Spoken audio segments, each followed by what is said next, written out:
Good afternoon, everyone. Welcome to the June Mid-Atlantic Council meeting.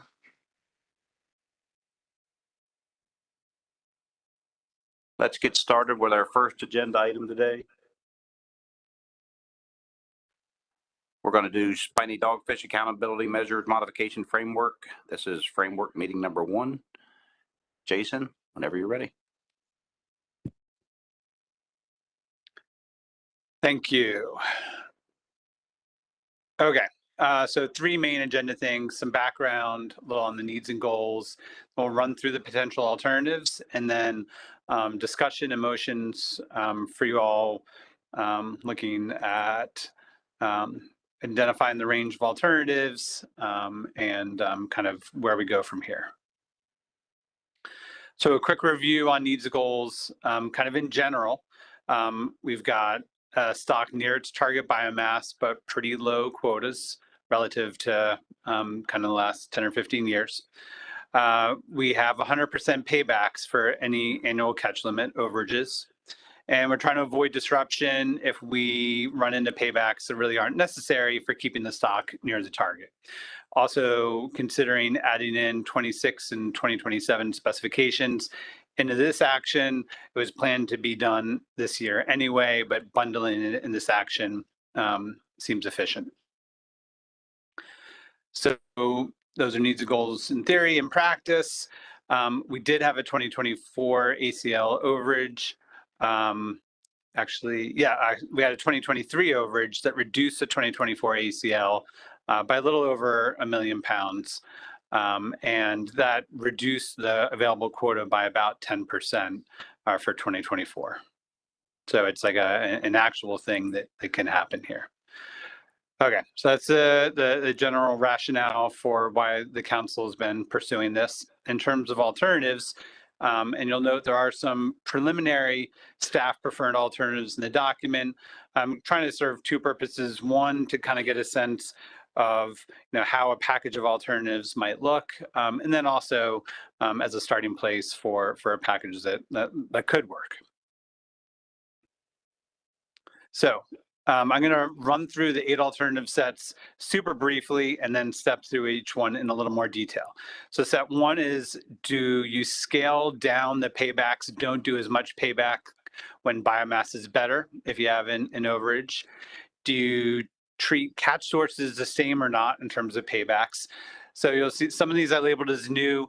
We had a kind of a preliminary discussion at the council in February. We had a monitoring committee meeting, and based on that, kind of have your input, and monitoring committee have, again, the point is the same, but have tweaked some of the alternatives. Set 3, do you always do 100% paybacks when you're in a rebuilding plan? Set 4, do you consider some 3-year averaging instead of just year-to-year considerations for paybacks?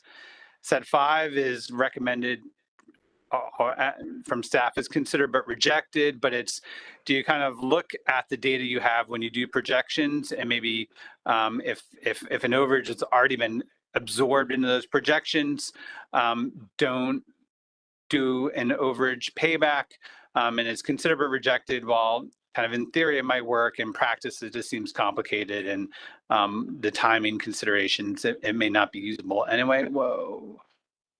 Set 6, if you have a landing overage, do you potentially put a closure buffer in the immediate following year? Set 7, this came up in a monitoring committee discussion. Do you have, right now, we federal waters close 100% of the federal quota.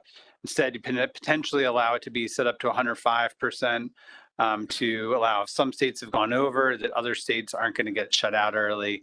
And then set 8 is merging in the 26 and 2027 specifications into this action. So alternative set 1, again, this is kind of the part of the bread and butter of the action. We have no action for all of these, but basically look at, do you scale down the paybacks if biomass is good? And so there's 3 alternatives in here that have different flavors of that. 1A is if, and 1B, both if you're at or above 100% of the target, you're not doing paybacks.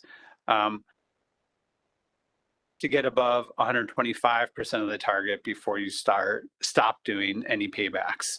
And then when stock size is lower, 1A, once you're at 50%, 100% paybacks. 1B, once you're down to 75% of your target, 100% paybacks. And same thing with 1C, once you're at 75%, you're doing 100% paybacks. So if you take this table and look at it as a graph, exact same information, it just kind of shows that scaling. 1A on the bottom horizontal axis, if you're 100% of stock size, you're not 0% of an overage or paying back. And then as stock size gets smaller, sliding to the right, the amount you've paid back goes up, and so on for 1B and 1C. So they differ, like when you start having to pay back, when you stop having to pay back, and how quickly you start moving towards 100% paybacks as stock size gets smaller. That's alternative set 1. Alternative set 2 is, does it matter where an overage is coming from in terms of the catch source? Commercial landings, recreational landings, commercial discards, recreational discards. No action would be like kind of where we're at right now. Everything is treated the same. And so if you council ultimately selected those scaled paybacks, it just depends on the amount of the overage and where you are for biomass, not on the overage source. And 2A would say, yeah, you can do that scaling for the non-commercial landings overages, but if you have commercial landings overages, those are always getting paid back. For set 3, should things be looked kind of specially when you're in a rebuilding plan? So no action would be no difference if you're in rebuilding or not. 3A is the action alternative. You would always pay back ACL overages fully if the stock is in a rebuilding plan. From I think my knowledge is that the assessment doesn't treat catch sources any differently when it's trying to figure out what's going on with the stock. So that's primarily why for alternative set 2, the preliminary recommendation is no action, treat all the catch sources as the same. But for when you're in rebuilding plan, still, biologically, if a stock is at 75%, it's at 75%, whether or not it's in a rebuilding plan or not. But we do have these statutory deadlines for rebuilding plans, so that's why there's kind of a kicker in here for when you're in a rebuilding plan, you'd potentially always have to do paybacks, 100% of paybacks. Alternative set 4 is the averaging one. No action would be like where we are now. Each year is considered separately. 4A would be use a 3-year average of your ACL, 3-year average of your catch. And if the council does the scaling ones in the first alternative set, you'd also look at a 3-year average of biomasses to figure out, are you 100% of your target, 50% of your target, wherever. So it's just using 3-year averages for those calculations. 4B, very similar. You're still using the 3-year averages to compare your ACLs, your annual catch limits, and your catches.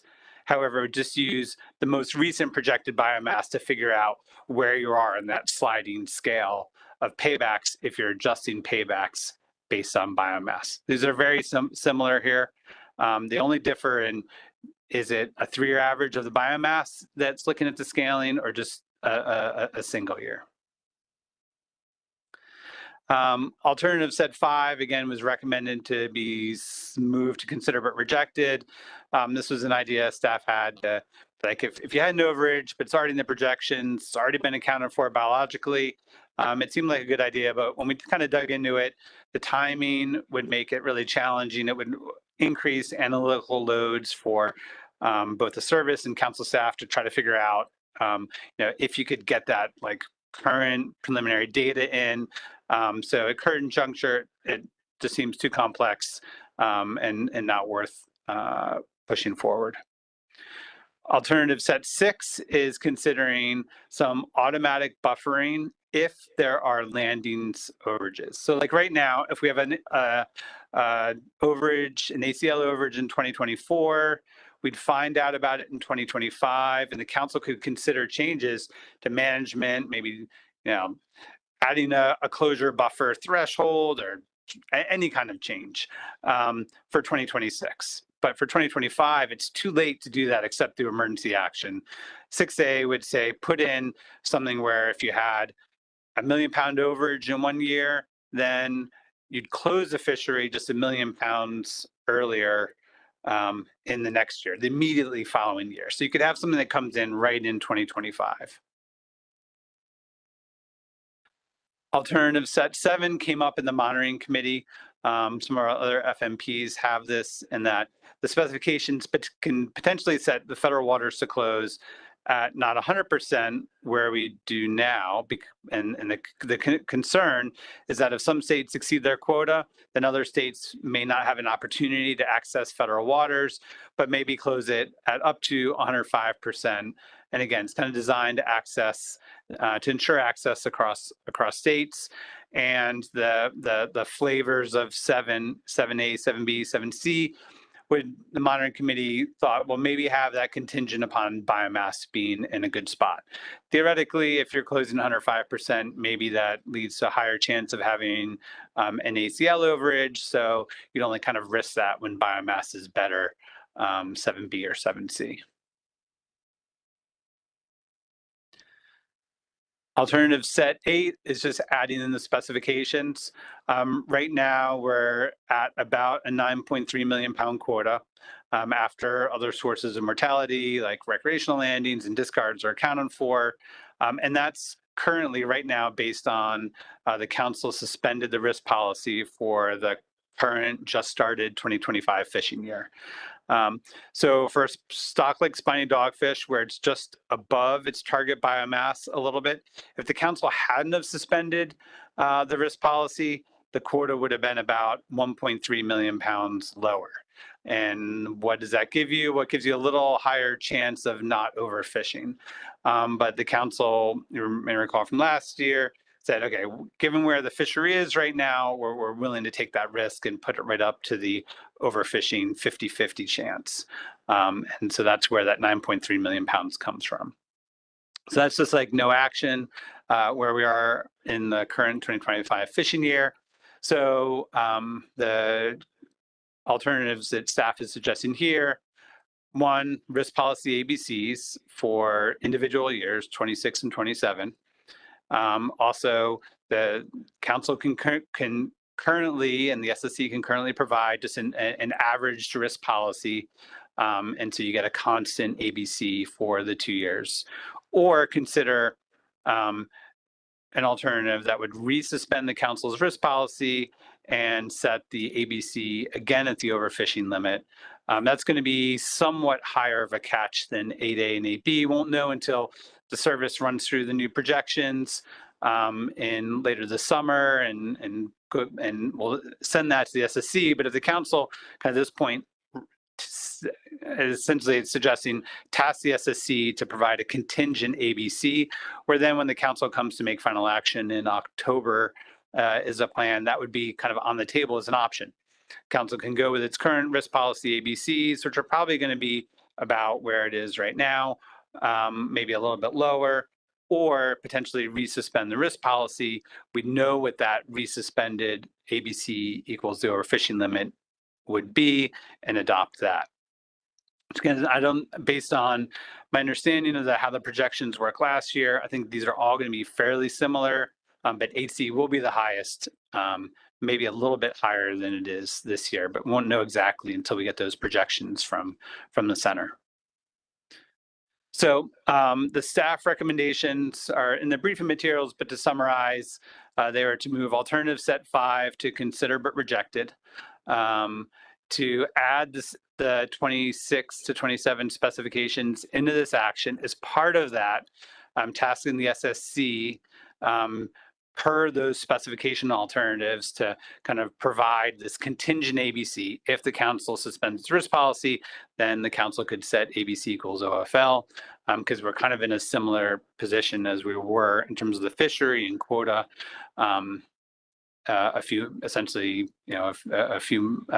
year ago or a half year ago. And then potentially to identify preliminary preferred alternatives. The council does that, it's non-binding. Sometimes that can help give the public a sense of where the council's at and kind of focus public comment.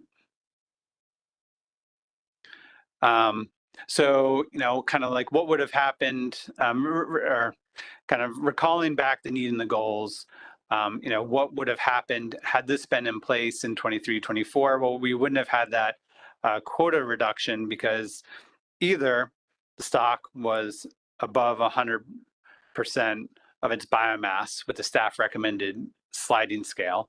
Also, the averaging provision would have gotten us not even having an averaged ACL overage. I think I didn't go back and exactly calculate it, but I'm pretty sure we would have been well below the ACLs from those years. So either one of the averaging provisions or the sliding scale with the stock size would have gotten rid of that payback from 23 and going into 24. The other measures wouldn't have really applied because it wasn't a landings caused overage. Again, the staff recommendation was no action. Don't consider the catch sources differently, but it wouldn't have mattered anyway because the overage wasn't from landings. 3A, payback if there's a rebuilding plan to achieve those rebuilding goals. That wouldn't have applied because we're not in a rebuilding plan. 6A, the automatic landings overage closure trigger wouldn't have applied. It wasn't, we didn't exceed the landings quota, and then the 105% closure trigger wouldn't have applied because we didn't actually achieve 100% of the landings. So that is the overview. Again, we're looking for, eventually some motions to sort out any alternatives to be added or removed, and then kind of endorse a path going forward. Thanks.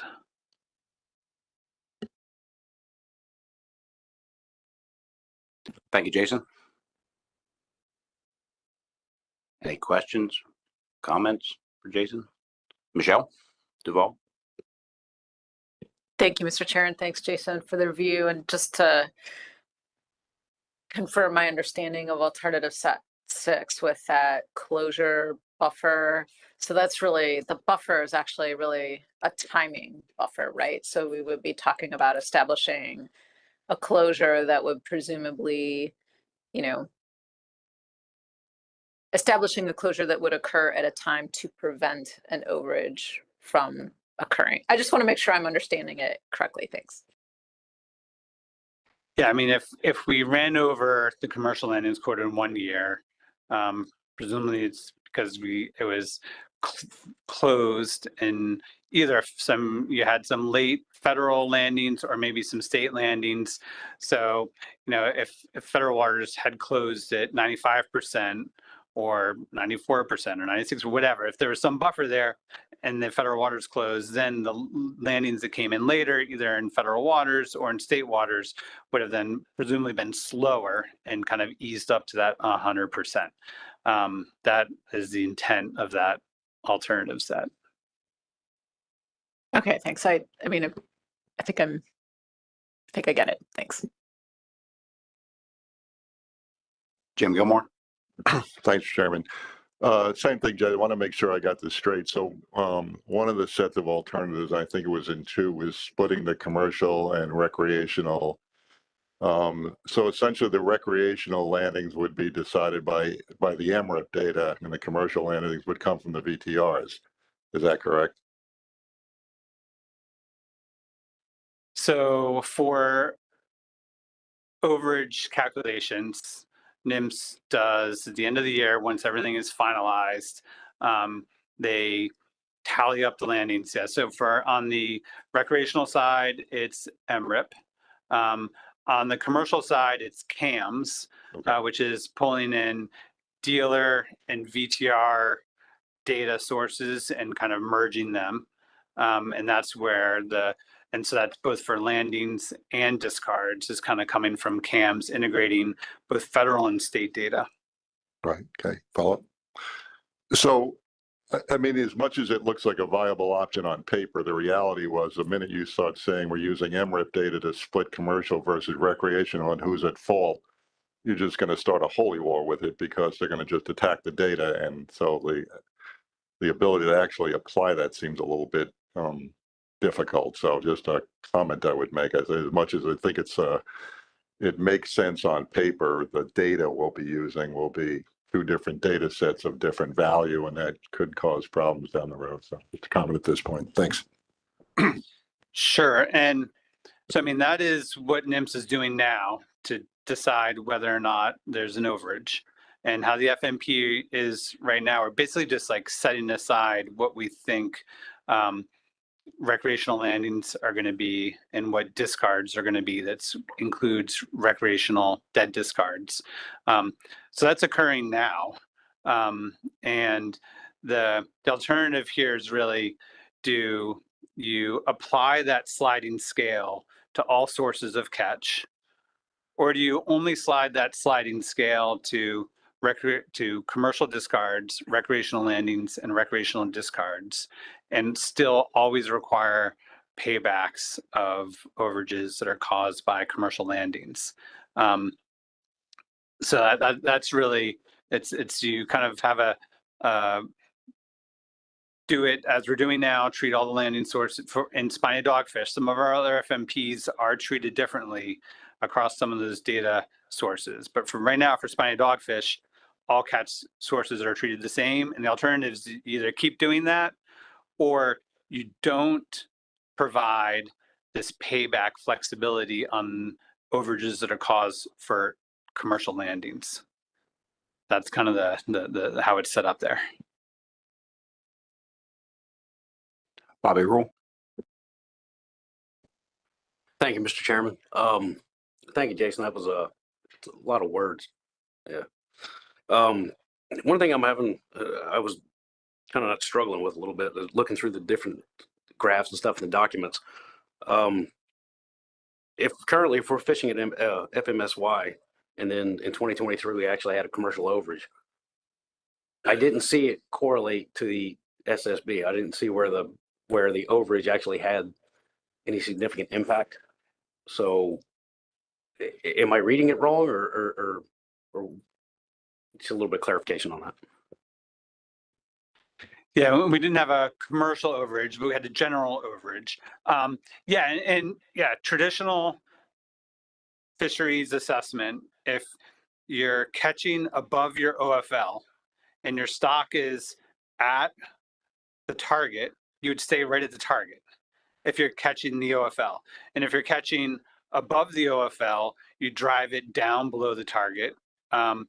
Or if you're way above the target and you catch the OFL, you'll work down towards that. And so, yeah, it's a bit of a peculiar situation with Spiny Dogfish, where even though we're like right at the target, and maybe a tiny bit above the target, if we fish right at the OFL, and the assessment says it's going to keep going up to maybe like 113%, maybe, right, like in 24, 25. So we think we had some like decent recruitment like 10 or 15 years ago, I think. And that's kind of like working into the system and kind of like buffering that. So it's kind of like an interesting philosophical question of, can you really even have overfishing if you're staying above the target, right? Magnuson defines overfishing as like a rate of catch that will endanger the long-term sustainability. Well, if you're still above the target, you haven't done that because you're above the target. But we've set OFL to be this rate that would keep the stock at the target. If it's at the target, it would stay there. So it's kind of like, I think to some degree it becomes like a bit of a mine, right? MINE. When you're above the target, you can take some extra out. And what that path is, if you're fishing an OFL, over the long term, it will slowly ease down to the target. But, what that optimal path is, I think there's probably some different perspectives on how fast you could take that excess out and get down to the target. And again, is that overfishing or not? I guess if you exceed the OFL, it's technically overfishing, but if you haven't endangered the long-term sustainability of the stock, is it overfishing? I don't know. It's a bit of a philosophical question. And we'd have to ponder that and maybe get the SSC to weigh in on that. But anyway, that's my thoughts off the cuff.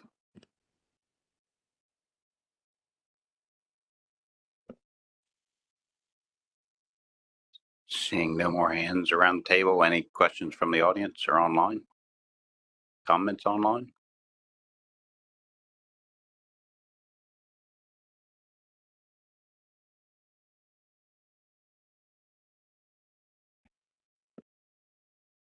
Sunny?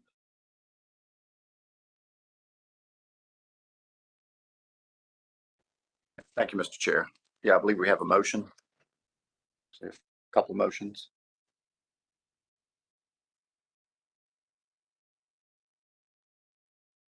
Want to read it? Yep. I move that alternative set 5 consider projections when implementing paybacks in the June 2025 materials to be considered but rejected. Do we have a second? Skip Feller?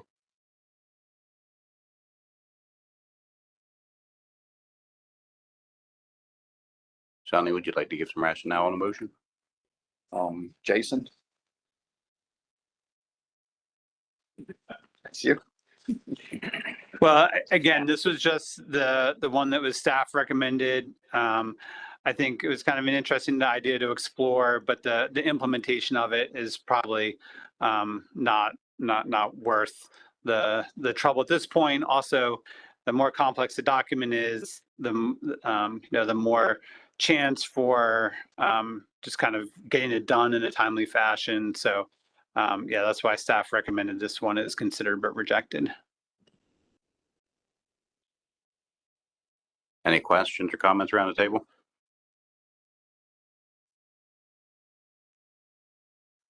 Seeing none. Is there any objection to the motion? Any abstentions to the motion? Motion carries by unanimous consent. Sonny, I believe you have another motion. Yes, thank you, Mr. Chair. This is motion number 2. I move that alternative set 6 automatically triggered landings closure buffers in the June 2025 materials be considered but rejected. We have a motion by Sonny Gwynn, seconded by Skip Feller. Would you like me to call on Jason for rationale for this Sure, one? he could do a better job than I could. Well, actually, this one I'll kick back to Sunny because this wasn't a staff recommended. I think, but I think it's worth discussing this one. But the staff recommendation was for one of these, but I think Sunny had some ideas about why this might be better to kick out. Thank you, Jason. Yeah, the overages caused by the commercial quota overage, and overages caused by a commercial quota overage in 1 year. This would trigger a closure buffer in the same amount as the commercial quota overage contributed to the ACL overage. Unlike the accounting nature of a payback that implements a measure to attempt to address the operational issue that caused the overages and avoid consecutive overages. So, does Jason? that sound all right? So yeah, and I'd say, despite the staff recommendation, there's certainly no opposition from staff to if the council kind of wants to go in that direction. I'd say better to get it out. I think it's a little discordant with this alternative is discordant with the overall nature of the framework, right? To kind of increase flexibility, not kind of be kind of zapped with automatic measures that come in. Yeah, I don't think there's no particular objection to staff. I think if the council is heading in that direction, that's fine. It's not gonna, I don't see like a operational problem here from staff's perspective, but the service may have some thoughts. Mike Penny? Yeah, thanks. Well, I was trying to figure out when you were doing your presentation, Jason, I was trying to figure out how this would work, and I want to make sure that I understand it before I weigh in on whether we should remove it or not. But when you acknowledge that there's an overage in, say, 2024, we determined at some point in 2025 that there was an overage. The way the regs currently are written, the quota would be reduced in 2026. right? What do you mean the way the regs are currently written? Well, it's as soon as possible, but we've already taken action for 2025, so it's like kind of too late. So ordinarily, like you'd push the overage forward, right? For an ACL payback. Yeah. But Yeah. this is more, there's not a payback. It's Right. just like a closure buffer Right. So in the next year. So that's what I'm trying to get at. So if we determined, for example, that the ACL was exceeded by 2 million pounds in 2024, then what this provision would do is we would, right now, the quota for 2025 is 9.3 million pounds. We would actually close it at 7.3 million pounds. Is that what's contemplated in that? It would be whatever the amount of overage that was caused, whatever the amount of the ACL overage that was caused by a commercial landings overage. So if you exceeded it by whatever amount, and like discards and wreck stuff had been perfectly, and that was entirely caused by a commercial landings overage, then yeah, you would close the federal waters earlier by that amount in the immediately preceding year, which would be 2025, if that had occurred in 2024. Okay.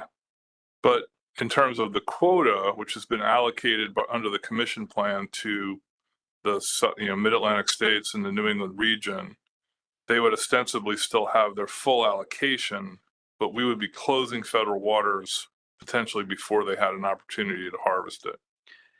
Yeah, and the monitoring committee did flag that unless the commission did some kind of like quick action, that yeah, there's a potential to be this. If something like this was implemented, it has a potential to create like a conflict, a big gap between the federal quota and the state quotas. Okay, thanks. Michelle Duval. Thank you, Mr. Chair. Yeah, I think my question was just answered. This is sort of what I was trying to get at a little bit earlier, and then, understanding the disconnect that would potentially occur between the commission plan and the council plan if we were to keep this in here and need to use this. I mean, I certainly understand the rationale for trying to include something like this so that you're preventing the same type of issue from rolling forward in the future. Yeah, thanks. Bobby. Just real quick, Jason, there's a way to distinguish in the years that we have, if you do have an overage, where the overage occurred region-wise. So say, example, we have an overage of X amount of pounds one year, we have to deduct it from next year, which could possibly cause an early closure of the fishery. But would you be disenfranchising a certain state or certain aspect depending on the availability of the fish and the timing of the year that the fishery takes place? That could be exacerbated by a measure like this. Mike Louise. Well, thank you, Mr. Chairman. So I've spoken many times openly when we're dealing with other summer flounder, scup, black sea bass fisheries about trying to maintain some connectivity with ASMFC as we move forward with setting quotas and establishing that. I feel the same exact way on spiny dogfish. The thought of having different federal and state waters quotas is a place I never want to be. And you're saying, Jason, or I guess it's the maker of the motion, removing this alternative set reduces the chance that we'll have those differing quotas because of the automation in this set. Yeah, that's the whole point of it. Yes. Okay. All right. Thank you. Nicola Missouri. Thank you for the opportunity to comment, Mr. Chair. Not a council member, but as a committee member, we did discuss this. And I also had some concerns with this alternative, in addition to the disconnect between the interstate and federal quotas that could be set by the council and commission as a result. I was feeling that it's a little bit perhaps redundant with the quota overage payback provision that is also in the interstate plan. Quotas that are exceeded get paid back in the next year. And so in a way that already acts a bit like a buffer in the subsequent year. So again, thanks for the opportunity to comment, but I support the motion to remove this set.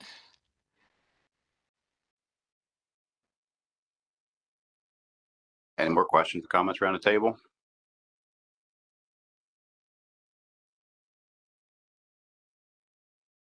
Seeing none, are there any objections to the motion? Any abstentions from the motion? Seeing none, the motion passes by unanimous consent. Sunny, I believe you have a third motion. You're earning your money today. Motion number 3.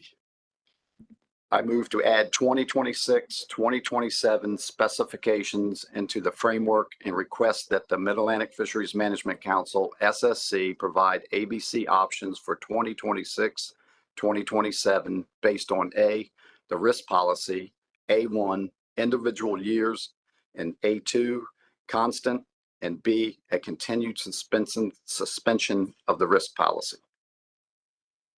We have a motion by Sonny Gwynn and seconded by Skip Feller.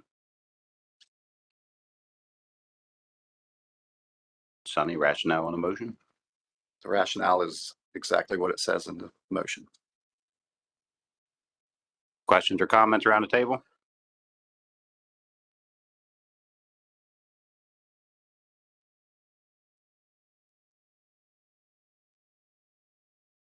Michelle Duval?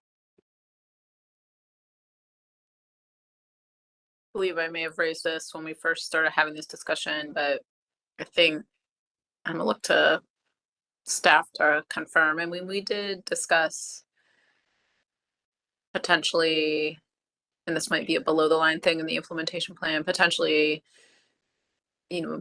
discussing, establishing criteria for when the council would suspend its risk policy, just sort of a general set of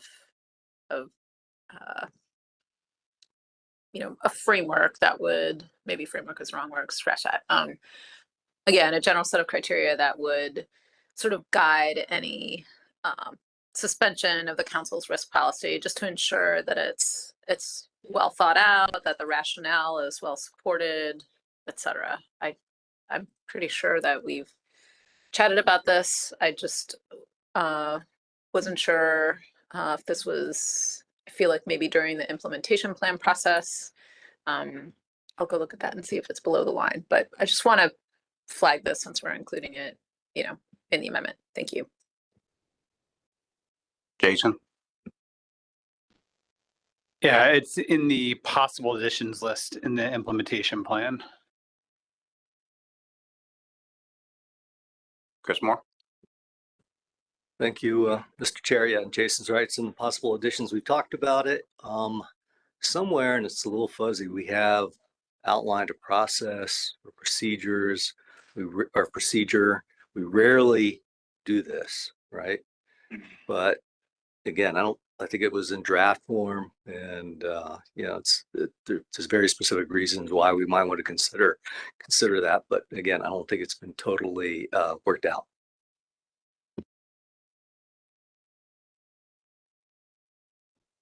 Any more questions or comments? Jason? Yeah, and I think there was some discussion and concern, is this like setting a precedent? But I guess from staff's perspective, kind of the circumstances are pretty much still the exact same as when the council kind of made the suspension, 7 or 8 months ago. So it's not really, that's why it seemed to kind of make sense to staff to include it, was that really we're in the exact same circumstances here.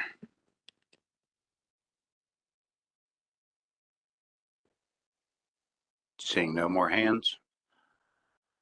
Any objection to the motion?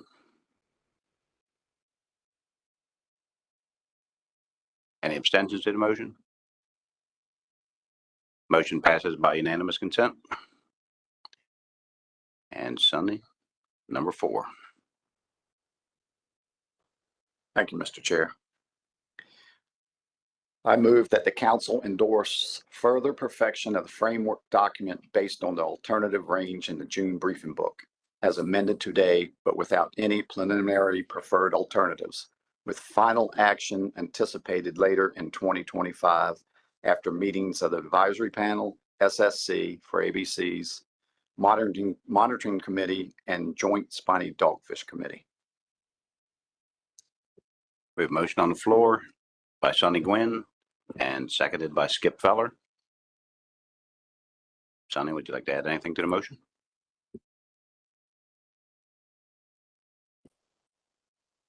You're doing that backwards, by the way. I think it speaks for itself. Thank you. Jason? I would just flag, since it's a joint FMP, New England will be considering this later in June as their framework meeting one. They'll have an extra motion, like an initiation motion. Generally, if we have frameworks that come out of our implementation plan and are like already planned, that's I think like the initiation, but so they'll be considering this. If they went a different route, we might have to come back here and kind of align things. But I don't know that that's super likely, but we'll see what happens. That's it. Thanks. Chris Moore? Thank you, Mr. Chair. Along those lines, Jason, it might be helpful to explain what later in 2025 means. Like, are we talking October, December? So I think council should know that. Sure. Yeah, and so it would be final council action in Mid-Atlantic in October, New England in December. I've just started preliminary planning for some AP meetings and committee meetings are kind of before and after that SSC meeting when we kind of have those ABCs. Before and after the September SSC meeting. So the date will be 2025 AW. That's after West.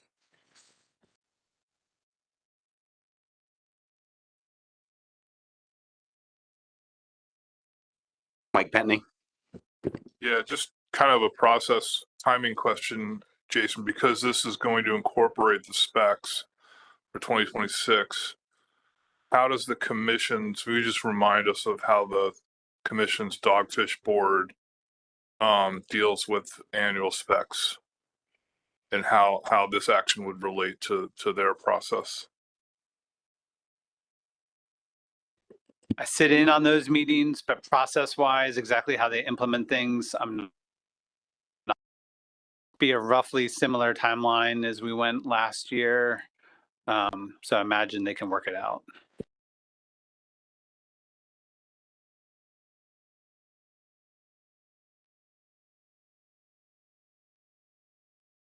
Bob Beal, I see you're online. Would you like to comment?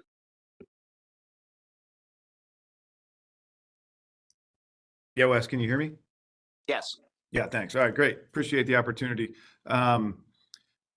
Ideally, we would know what the councils, plural, are planning on doing for our meeting the first week of February. That may be a bit early. And if we don't know what the councils are doing by then, so the commission could essentially mirror what action they're going to take as far as setting the quotas. We can set a placeholder quota in February and then revisit that at our meeting in early May, which is right after the season starts, but that's okay. We can, revisit it and adjust pretty quickly. So we can work it out. It'd be ideal if we knew what was going on in early February, but if not, we can catch up in early May. Thanks, Bob. Any more comments around the table? Any objections to the motion? Any abstentions to the motion? The motion passes by unanimous consent. Jason, do you have anything else for us? Nope, thank you. All right, thank you very much.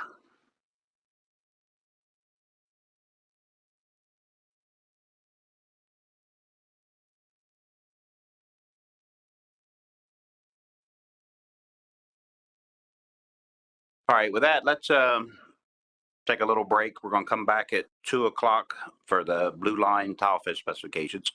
Thank you, Jason.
Welcome back, everyone.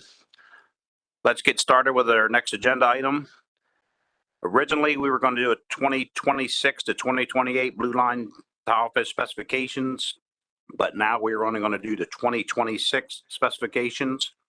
We have Hannah Hart in person, and online to start off, we're going to go with Nikolai Klubinski with the Southeast Fishery Science Center. Whenever you're ready. Okay, can you hear me? Yes, you sound fine. Okay, great. Yeah, so I have my presentation. I can try to share my screen.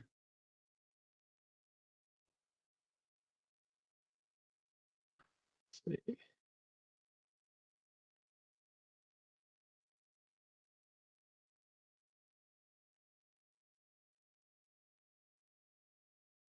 Yes, we have it. Okay, I'm gonna try to switch to full screen mode.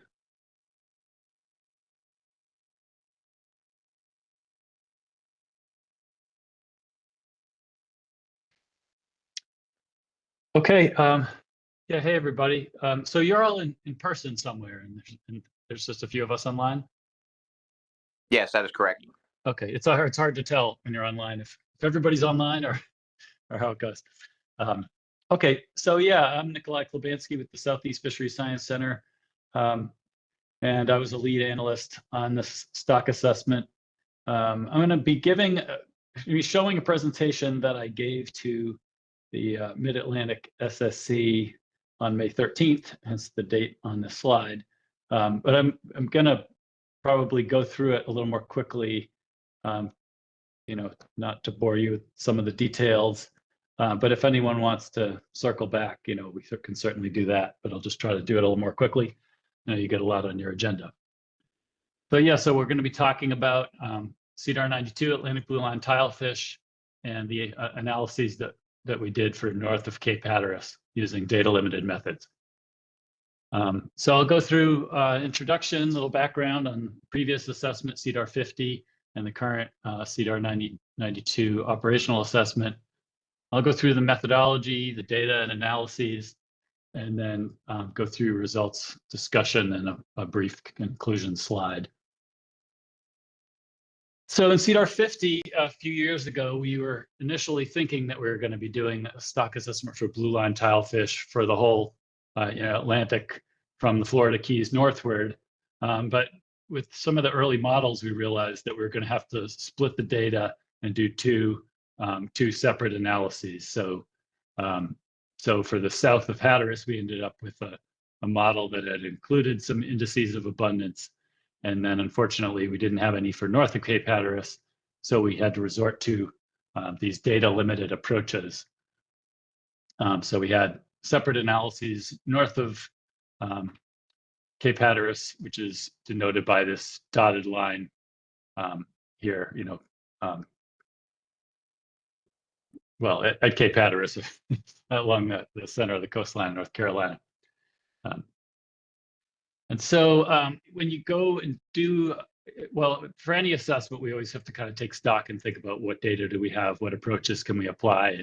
And in many cases, we're applying these more complicated age-structured models. In this case, there were a lot of data that we didn't have, so we kind of had to go and take stock and see what we could do. So we did not have age data for north of Hatteras.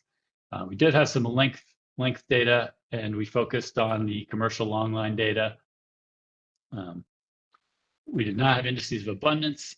We did have removals time series, including landings and dead discards. And then there was a whole set of life history information that we compiled that could also be useful for these approaches. And I'll go into some of those in a few slides.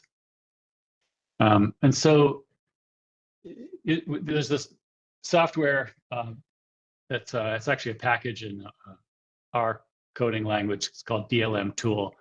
And basically what happens is you are able to supply all the different bits of data that you have to the software, and it tells you what approaches you can apply. And then you really need a set of experts to determine which methods should be applied and attempted. And for this assessment where we're basically updating the previous assessment, the choice of the model approaches to use was based on expert opinion from the previous assessment, CDAR 50.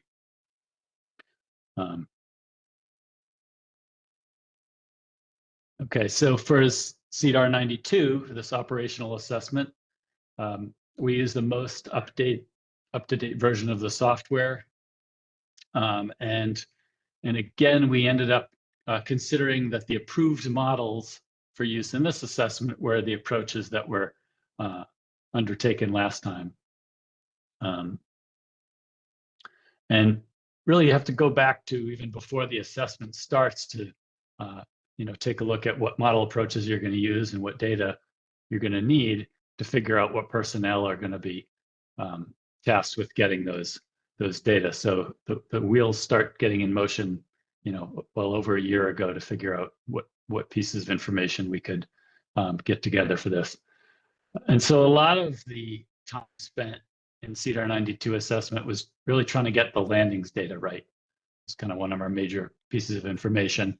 And we spent several webinars from April through September of last year getting the landings right, particularly focusing on improving the landing streams for north of Cape Hatteras. Later in the assessment process, this was initially supposed to end last November, but as the assessment went on last summer, there was interest in adding another topical working group to provide some updates on life history information using some age data that South Carolina Division of Natural Resources had available. So we worked on that between October and December of last year. The final data were available January this year. And I started getting into the modeling. And one thing that was apparent early on was that the approaches that were used in CDAR 50 that were recommended were not producing reasonable results. And so actually expanded a little bit just into approaches that were used last time, but not specifically the ones that were chosen for management. And so we'll look into all of those in a few slides. Report came out in March, and then we started with SSC meetings in April, and then I gave this presentation initially in May. So getting into the data, there's a few different data structures that we input. These are just a few different formats. One of the main pieces of information is the catch at length information. These are basically length compositions. These came from the commercial longline fleet. These were available for 2006 to 2023, the end of the assessment, but a lot of the sampling was kind of light after about 2013, and there weren't that many trips sampled. And I'm going to show you some of these data sets, but I'm going to go through some of them quickly because ultimately what ended up working were approaches that were based solely on catch. So I'm going to show you some these length information and then some life history parameters, but the methods that use those ultimately were not put forward. So I'm going to go through that stuff a little more quickly, and then we can circle back if people are interested, but just kind of skim that for now. Yeah, so one of the main pieces of information is the catch time series. As I mentioned, we spent a lot of time trying to get that right. And then there's this bit that a CV of a catch that just tells us kind of how certain uncertain this the catch information is. And so in this software, we basically end up just compiling all of the recreational and commercial landings and discards in units of pounds and putting it into one single time series. So in other assessments, you may be familiar with, they use them kind of separately, but in this case, the software just uses one combined set. And we basically, as we did in CDAR 50, we combine the time series for the whole history. But then as we did in CDAR 50, we end up just using the more recent years when the fishery picked up in the north. And so that's highlighted here in this black line. You can see it, increasing and continuing to increase to the present, albeit with some swings, and certainly there's uncertainty in the data itself. I will just point out at this point, and maybe I'll mention this again later, that the methods that are using this catch data, they're not using the trend in the time series. They're averaging over different time periods, and that's it. So they're even though, so you don't have to worry too much about the numbers bouncing around here between the years, like we sometimes do when we're looking at full age structured assessments. In this case, the time series aspect is not being taken into account. And then we had a bunch of life history parameters that went into the software: natural mortality, size at 50% maturity. These are a couple of parameters that are estimated from the length frequencies. And again, I'm just skimming over these because they're not used in the approaches that were ultimately worked and selected by the SSC. Growth model parameters, length weight relationship parameters, and then steepness parameters, and maximum age. So these are the three, I'm getting now into the different analyses, and these are the three approaches that worked and were put forth. One is an average catch over the entire catch time series. The second was the average catch over the most recent 5 years of the catch time series.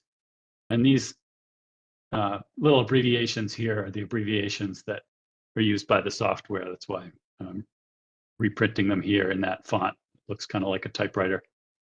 And then the third method was a 70% of that average catch over the most recent years, five years of the catch time series. So it's basically just 70% of the value that comes out in method 2 here. This is one of these methods based on mean length information that really didn't work. I'll show you why in a minute. But and so these methods would basically estimate a current biomass in first step and estimate FMSY, and then in the third step, multiply those two together to get a TAC, a total allowable catch estimate. And these approaches, as simple as they are, I don't think I mentioned this before, they don't show you much intermediate information. You really just get a distribution of total allowable catch estimates. So, when we do these presentations for stock assessments, often you see a lot of different plots of, how well things are fitting, and, all different time series predictions and so on. And these methods don't give you that. So the results you'll see are very simple. And the second method, again, uses a method based on length information to estimate current biomass, and uses this yield per recruit analysis to estimate an FMSY, and then multiplies those two values to get a TAC.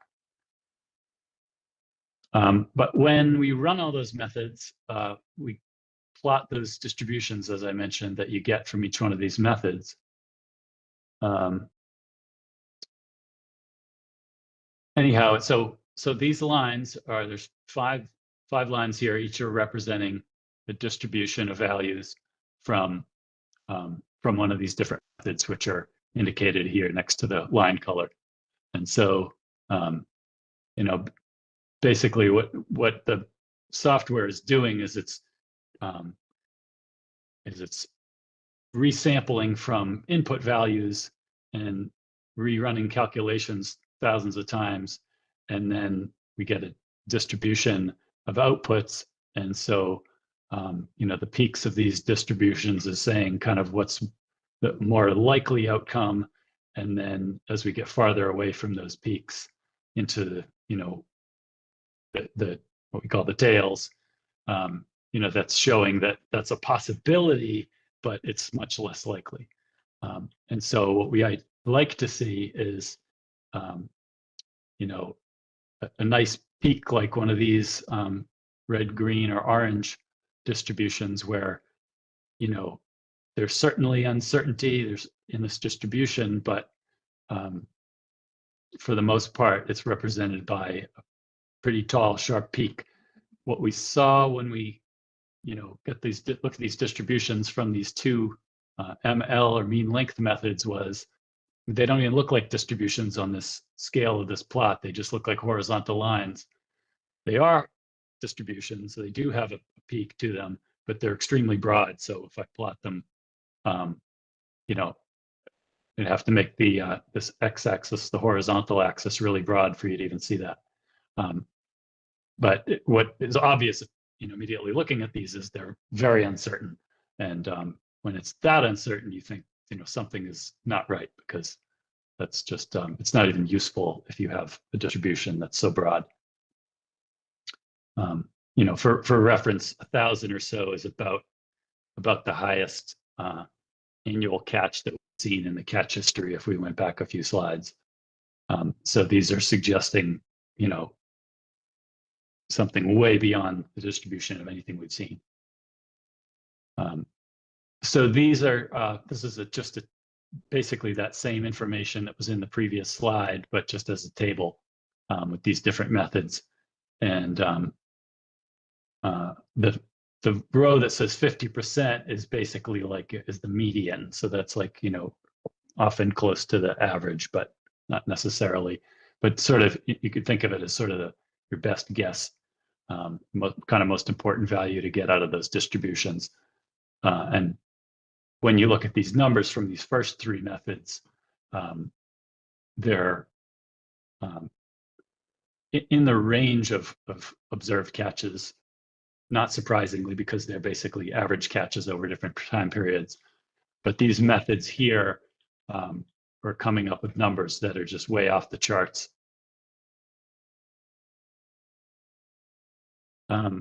So I'll get into a little bit of why those didn't work in a minute, but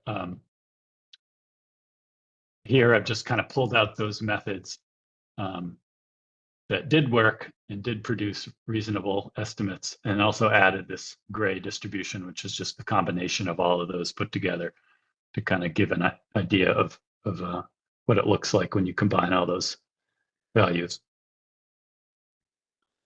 And this is the same table as before, but just without those mean length methods. And then, so the total column here is just based on these three methods put together. So, you know, those methods, the mean length methods, they seem to produce totally reasonable results in the previous assessment and in this assessment. And so I spent a fair bit of time trying to figure out what the heck was going on. And it ended up coming down to this internal calculation being really particularly sensitive to the length distributions. And so I think ultimately it's you know, part of what it's picking up on, I think, is the relatively little impact of, it seems limited impact of fishing on the size distribution of the fish, which is a good thing. But it just wasn't really giving useful outputs. So anyway, you know, this method seems very sensitive to certain inputs, and you know, sensitive enough that in certain circumstances it just doesn't produce reasonable estimates.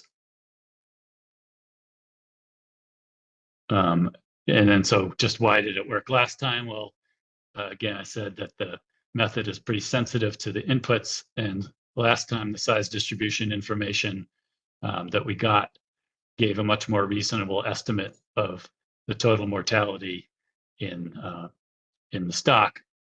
We did the last assessment with a terminal year 2015, and I'm going through this kind of quickly because, again, we're not these methods aren't recommended, but the slide is kind of just showing that in a few years we had estimates where the total mortality was high enough that we didn't get these weird negative estimates for fishing mortality.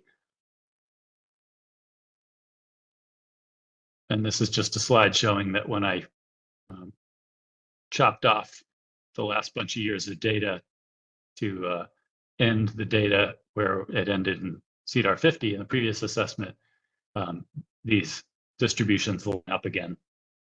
We wouldn't want to use this data because we want to use the most up-to-date information. So this is just considered a sensitivity run, but it's just useful to say, okay, we understand why it worked last time and why it's not working this time. So it's good to be able to figure out what the problem was.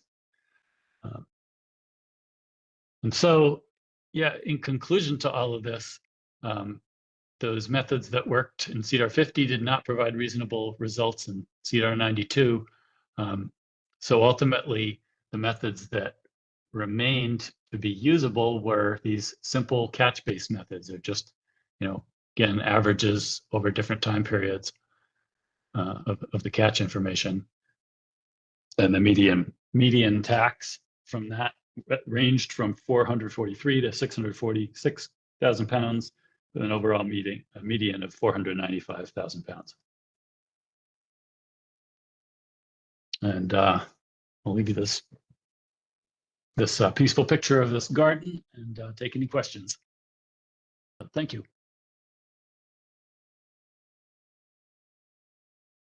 Thank you. Any questions, comments? Michelle Duval. Thank you, Mr. Chair, and thanks, Nikolai. Great to hear your voice again, and thanks for such for a great presentation and walking through what I think is a really often complex process applying these DLM tools. One question I had, I guess maybe was about the catch stream. I thought I saw in the assessment report that commercial landings were coming from ACCSP, and I guess maybe it's just a broader question. I assume that the landing streams provided by ACCSP on the commercial side are consistent with those coming out of CAMS, the catch accounting and monitoring system that's used up here.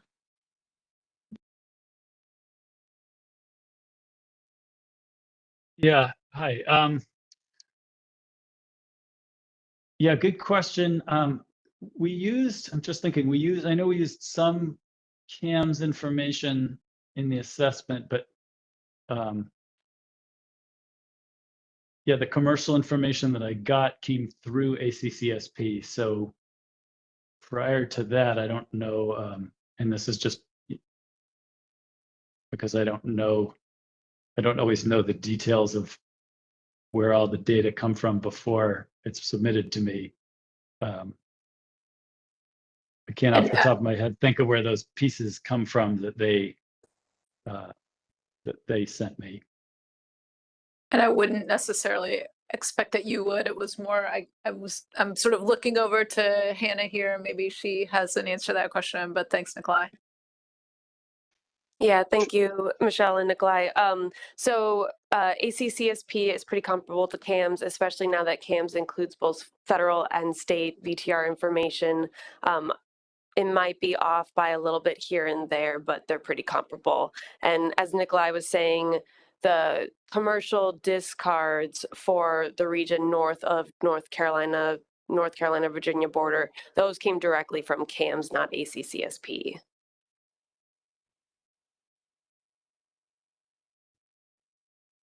Right. Thanks for that, Hannah. Yeah, that's the piece that I know was directly from CAMS. Any more questions?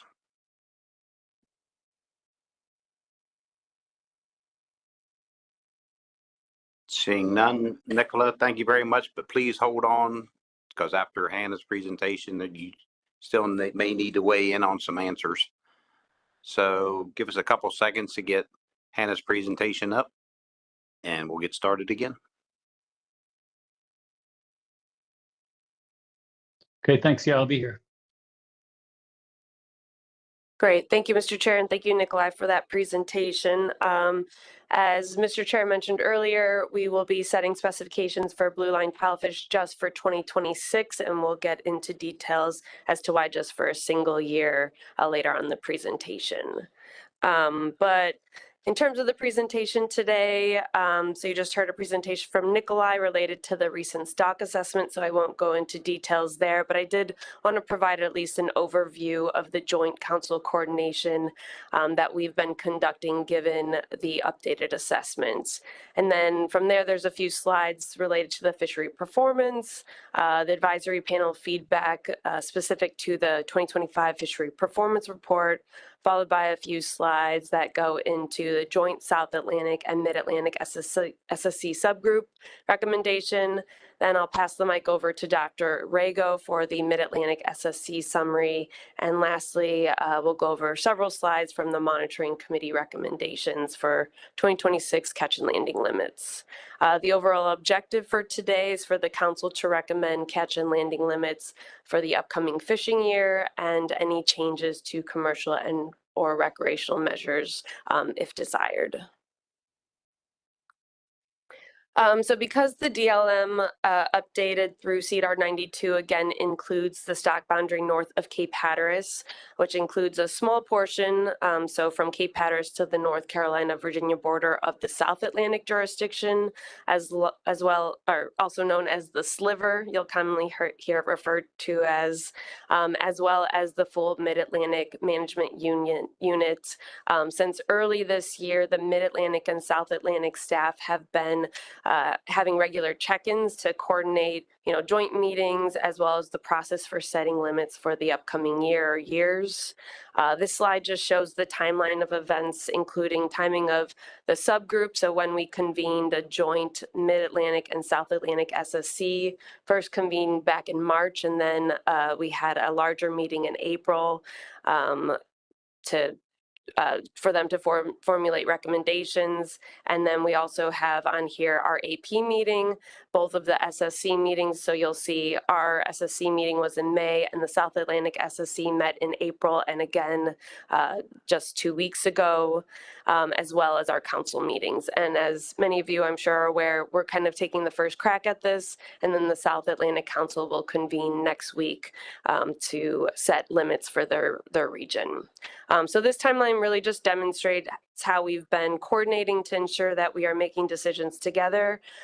Even though Blueline is not jointly managed by the two councils, given the stock assessment, coordination of management is critical for this stock.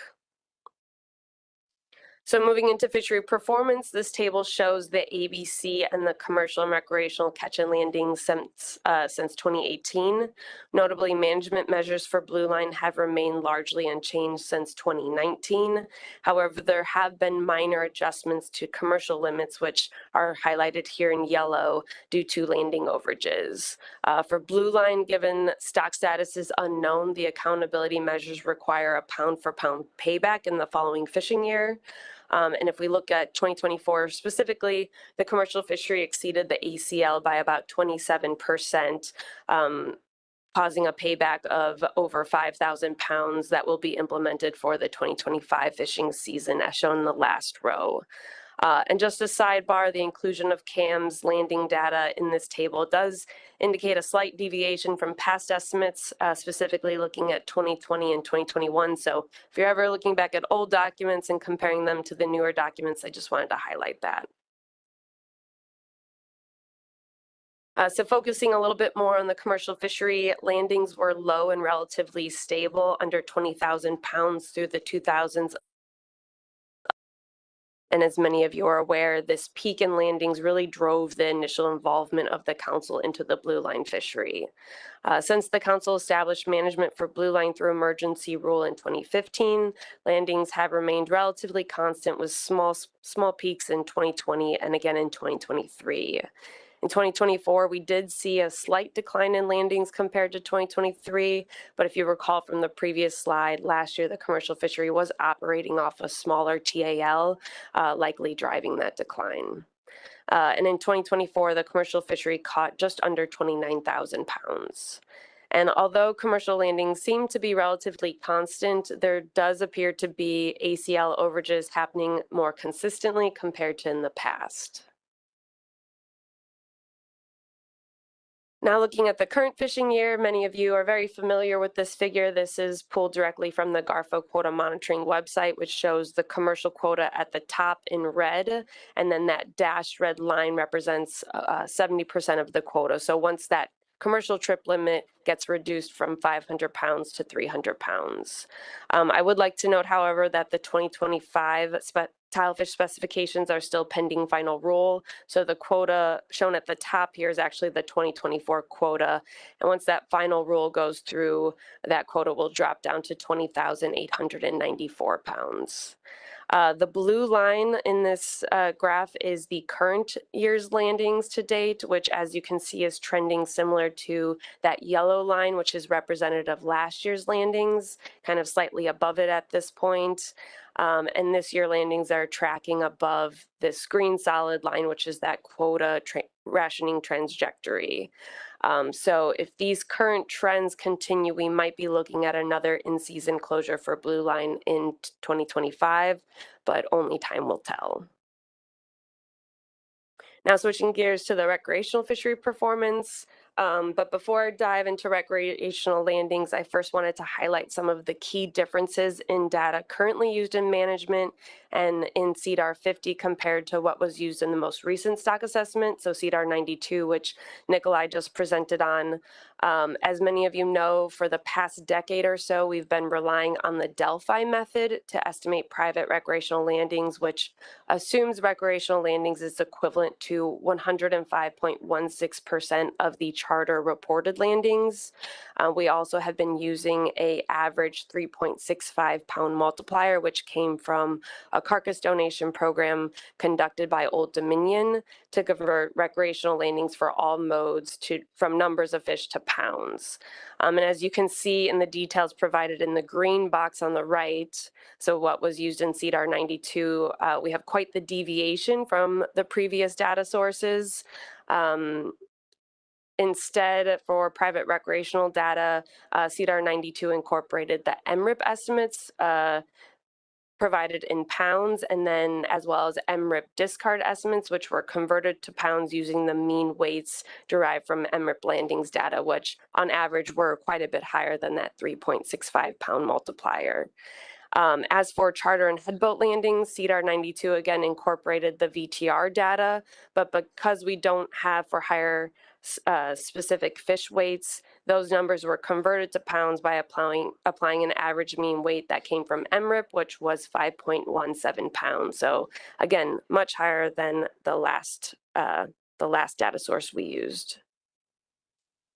But because the 2024 ABC and catch and landing limits were based off of information from CDAR 50, this table shows estimated recreational estimates using that Delphi method and the for-hire VTR data. And then in the last column on the right, converted to pounds using the 3.65 average pound multiplier. So if we look at the lower right-hand corner of the table, you'll see that recreational landings in 2024 are estimated to be just over 74,000 pounds. And we've been kind of in this range, give or take, the past few years now. And then this graph shows estimated recreational landings in pounds. The dashed gray line uses the methods I showed on the previous table, so that Delphi method as well as the VTR data. That's the gray dash line. The solid black line represents the 2024 ACL. So looking at 2024 specifically, there was a minor recreational overage by just about 1.3%. And then looking back in time, you can see that we've been sort of dancing slightly above and below this ACL since it was initially implemented in 2019. And then the green line represents recreational landings estimated through the recreational data incorporated in CDAR 92. I added this more for comparative purposes, just to visually show the difference in the two trends.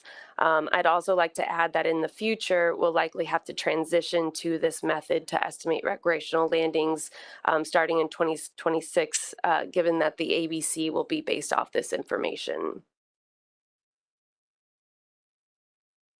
So as we do each year, our Tilefish Advisory Panel convened this spring to talk through their on-the-water observations and get an idea of any feedback they had related to our 2 managed tilefish species. For comments specific to the commercial blueline fishery, one advisor highlighted the strong loligo squid fishery that occurred last fall off the coast of New Jersey. This advisor noted that timing of the loligo squid fishery abundance coincided with the period just before the blueline tilefish commercial fishery closed, raising questions about whether these catches contributed to the closure.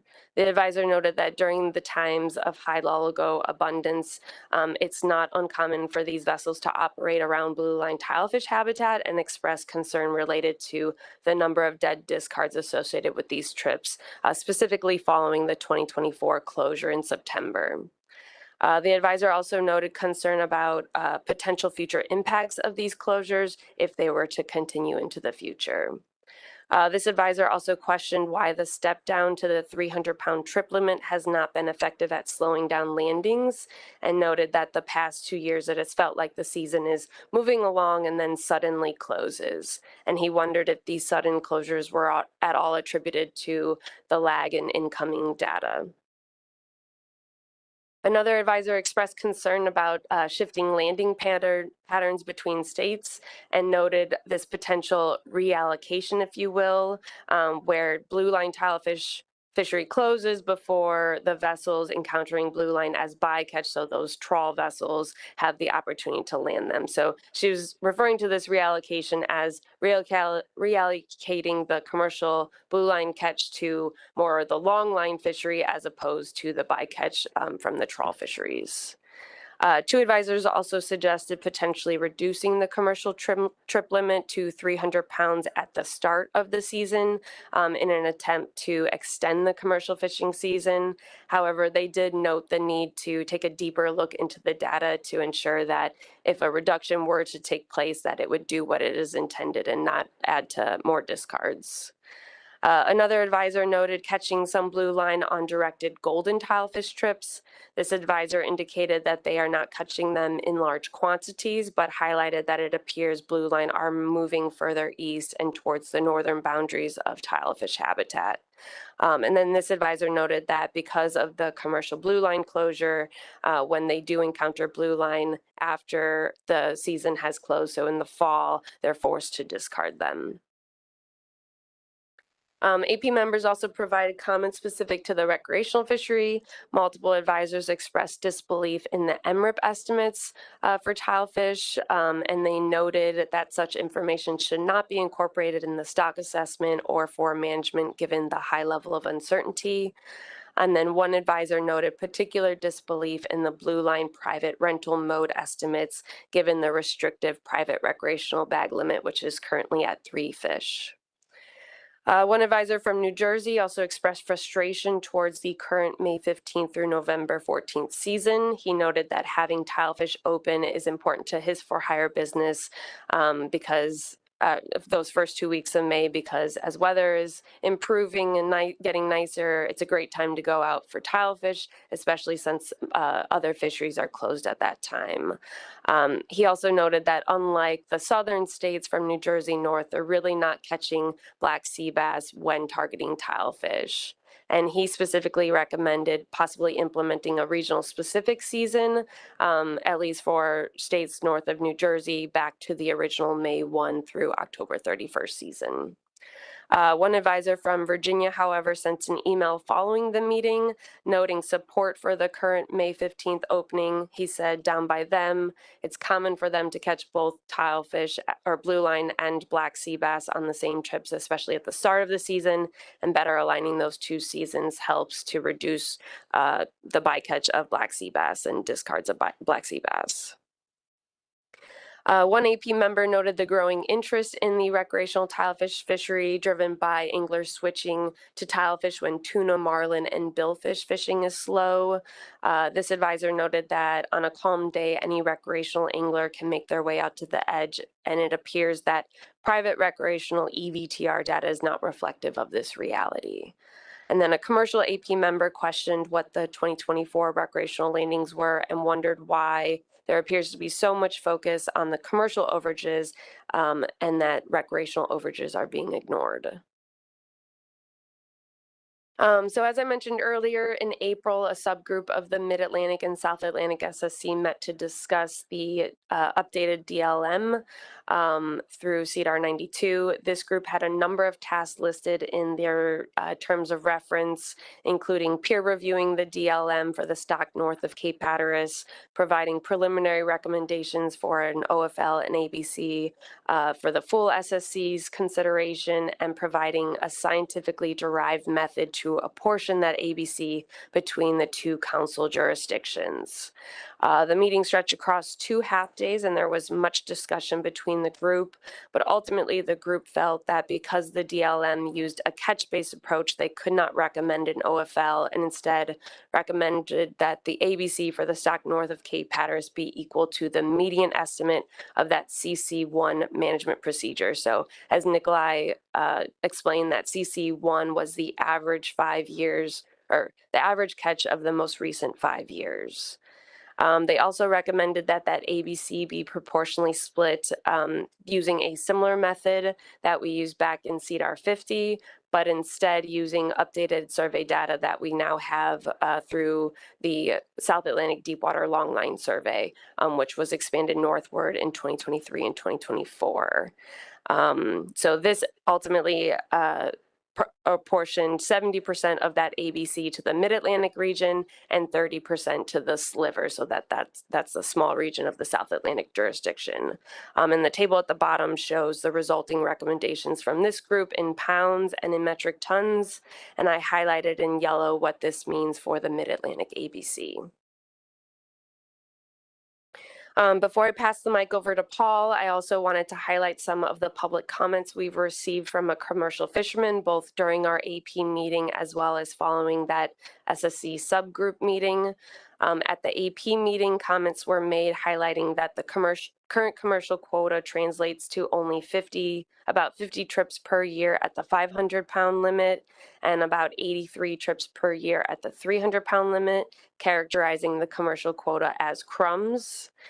He emphasized that after listening to AP comments that even if the entire Blueline quota was allocated to the Lalago squid fishery for bycatch, there would still be substantial discards. And he questioned the value in restricting the possession limit for directed Blueline trips to extend the season, arguing that there just simply isn't enough quota to accommodate all users. He also questioned the current fairness and equity of the commercial and recreational allocation and noted frustration towards the methods that have been used to count recreational catch each year. Then following the SSC subgroup meeting, the same commercial fisherman expressed frustration towards the recommended 70%, 30% split between the two jurisdictions. He noted that this proportional split was a drastic deviation from the previous 54-46% split, and instead recommended averaging the proportional split derived from the saddle survey with the 2017 pilot survey data, which was used the last go around. He also expressed concern with the use of MRIP data for management given the high percent standard error associated with those numbers. So with that, I will pass it over to Paul for the Mid-Atlantic SSC summary.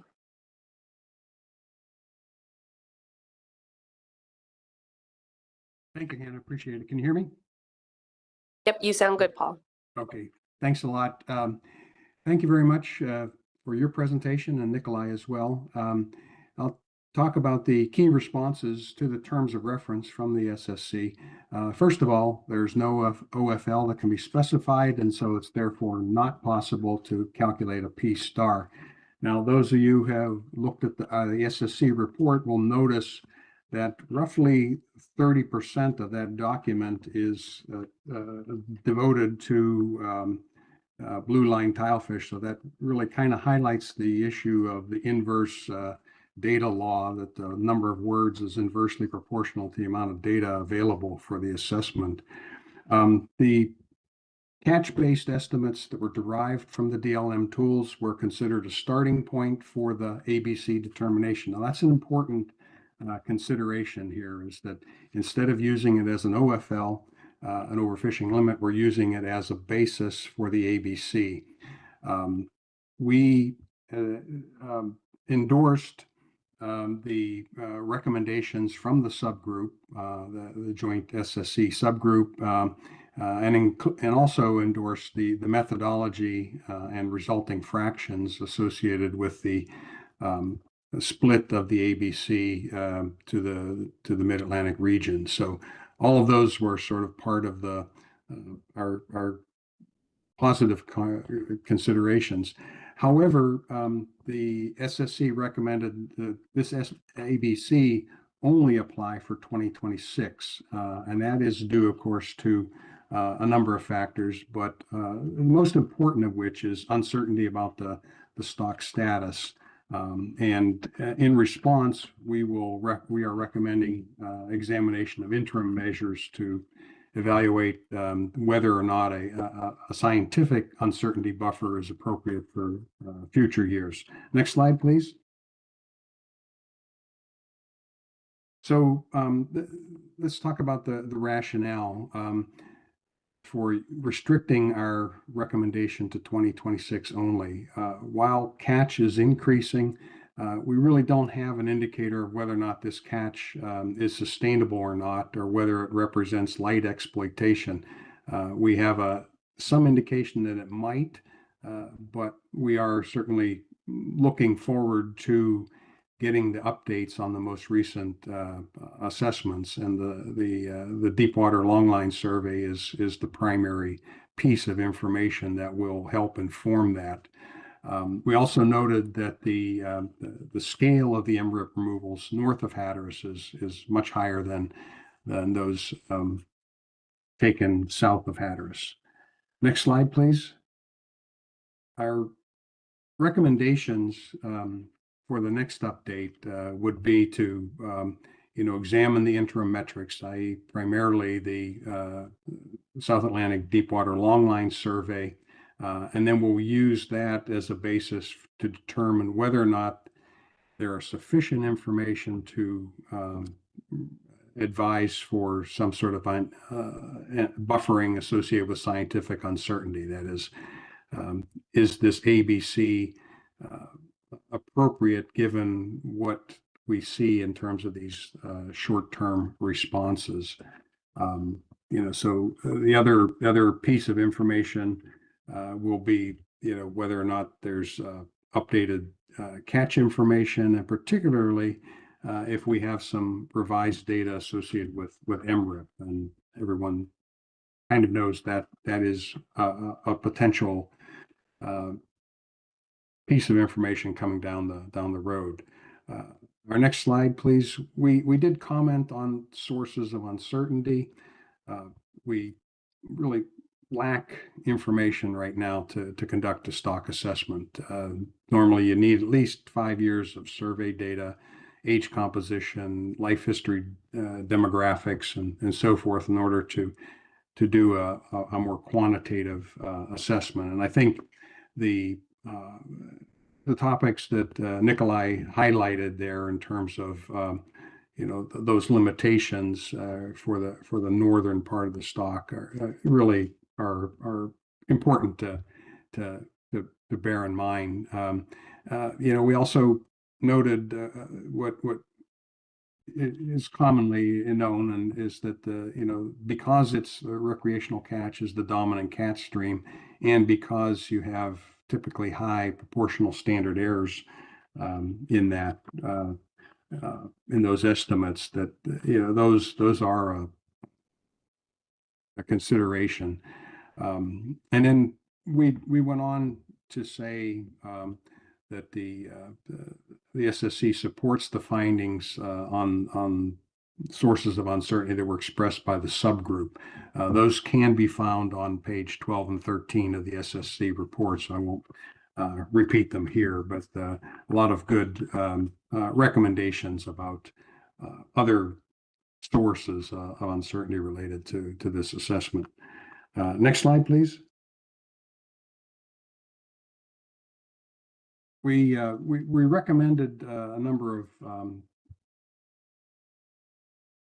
research areas to continue. First of all, the South Atlantic Deepwater Longline Survey is a maturing survey. The methods are standardized now for the North. It appears to be giving very good estimates, and we've had similar experience with the golden tilefish longline assessment conducted with industry, and that those two in conjunction with each other, I think, provide the kinds of long-term information you need, and it's really establishing that basis. The SSC recommended that a more targeted and selective recreational sampling program be done. We did not get into any extensive details on exactly what would be done, and certainly not in the who or when and how much it might cost, kinds of considerations. But those are things that are perhaps longer term coverage, longer term issues. Finally, we noted that expansion of both commercial sampling and observer coverage would be valuable. This is true in all assessments, but particularly here where we are kind of in a very data limited situation relative to many of our other stocks. We did endorse the recommendations that were first proposed at CDAR 50. A list of those is found on page 13 and 14 of the SSC report. So thanks a lot, and I'll turn it back over to Hannah, and I'll be hanging around. Thank you. Great. Thank you so much, Dr. Rago. And just to note before I move on, I also wanted to mention that the South Atlantic SSC met, I believe it was 2 weeks ago, to talk about setting an ABC for the sliver, right, their region in the northern part. And they ultimately endorsed the Mid-Atlantic SSC recommendation, so a similar recommendation and similar proportional split. And they shared some of the same concerns, and they noted that we are sort of attached to the hip, if you will, for this species, especially for the northern boundary. And so next year, when we revisit this conversation to set ABC for future years, we have to do it, or they would like to see it done in a joint manner again. So just wanted to put that out there as well.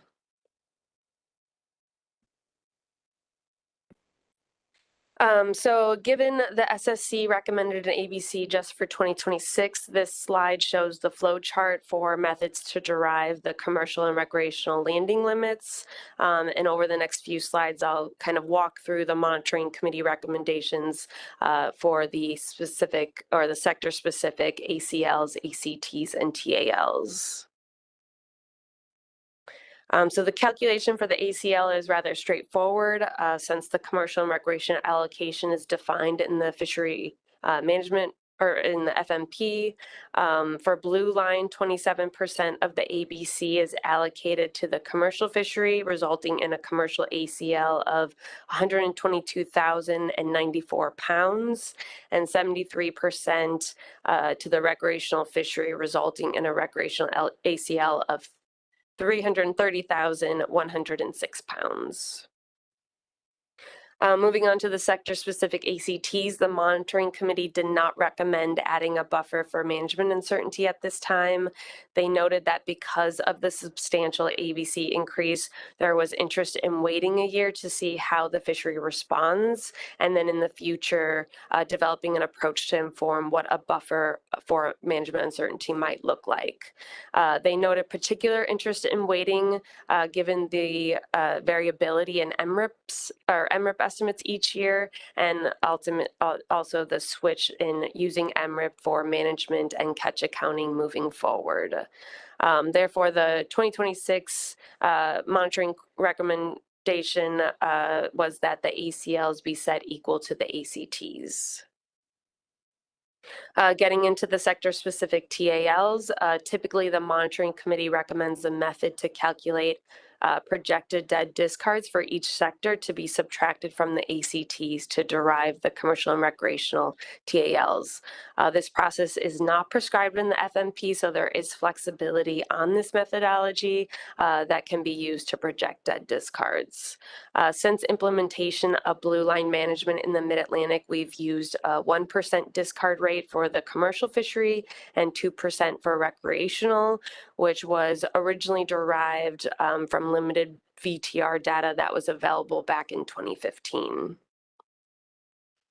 However, since then, the data used in the stock assessment and now in the future for management has changed quite a bit. And given this, the monitoring committee expressed interest in looking at updated discard information. So this table shows discard information from MRIP, private recreational information, as well as the for-hire VTR discards, reported discards.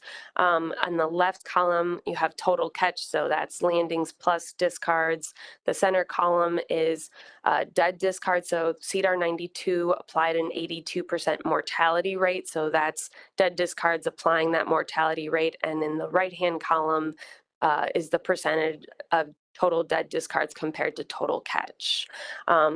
Given this updated information and looking at annual trends of discards in the recreational sector, the monitoring committee was comfortable with continued use of this 2% discard rate for the recreational sector. So basically applying that 2% to the recreational ACT to get, a poundage, and then applying or subtracting that from the recreational ACT to get the recreational TAL. However, commercial is a little bit of a different story. Commercial information, we now have discards estimated through CAMS, which for Blueline we never had before. And this information was incorporated into CDAR 92. So because of this, the monitoring committee felt it would be appropriate to update the discard rate based on this information. But after much discussion, the monitoring committee did have a number of concerns related to the CAMS discard estimates, particularly the discard estimates depending on gear type, specifically outside of trawls. So CAMS discards looks at observed trips and then applies those discard rates.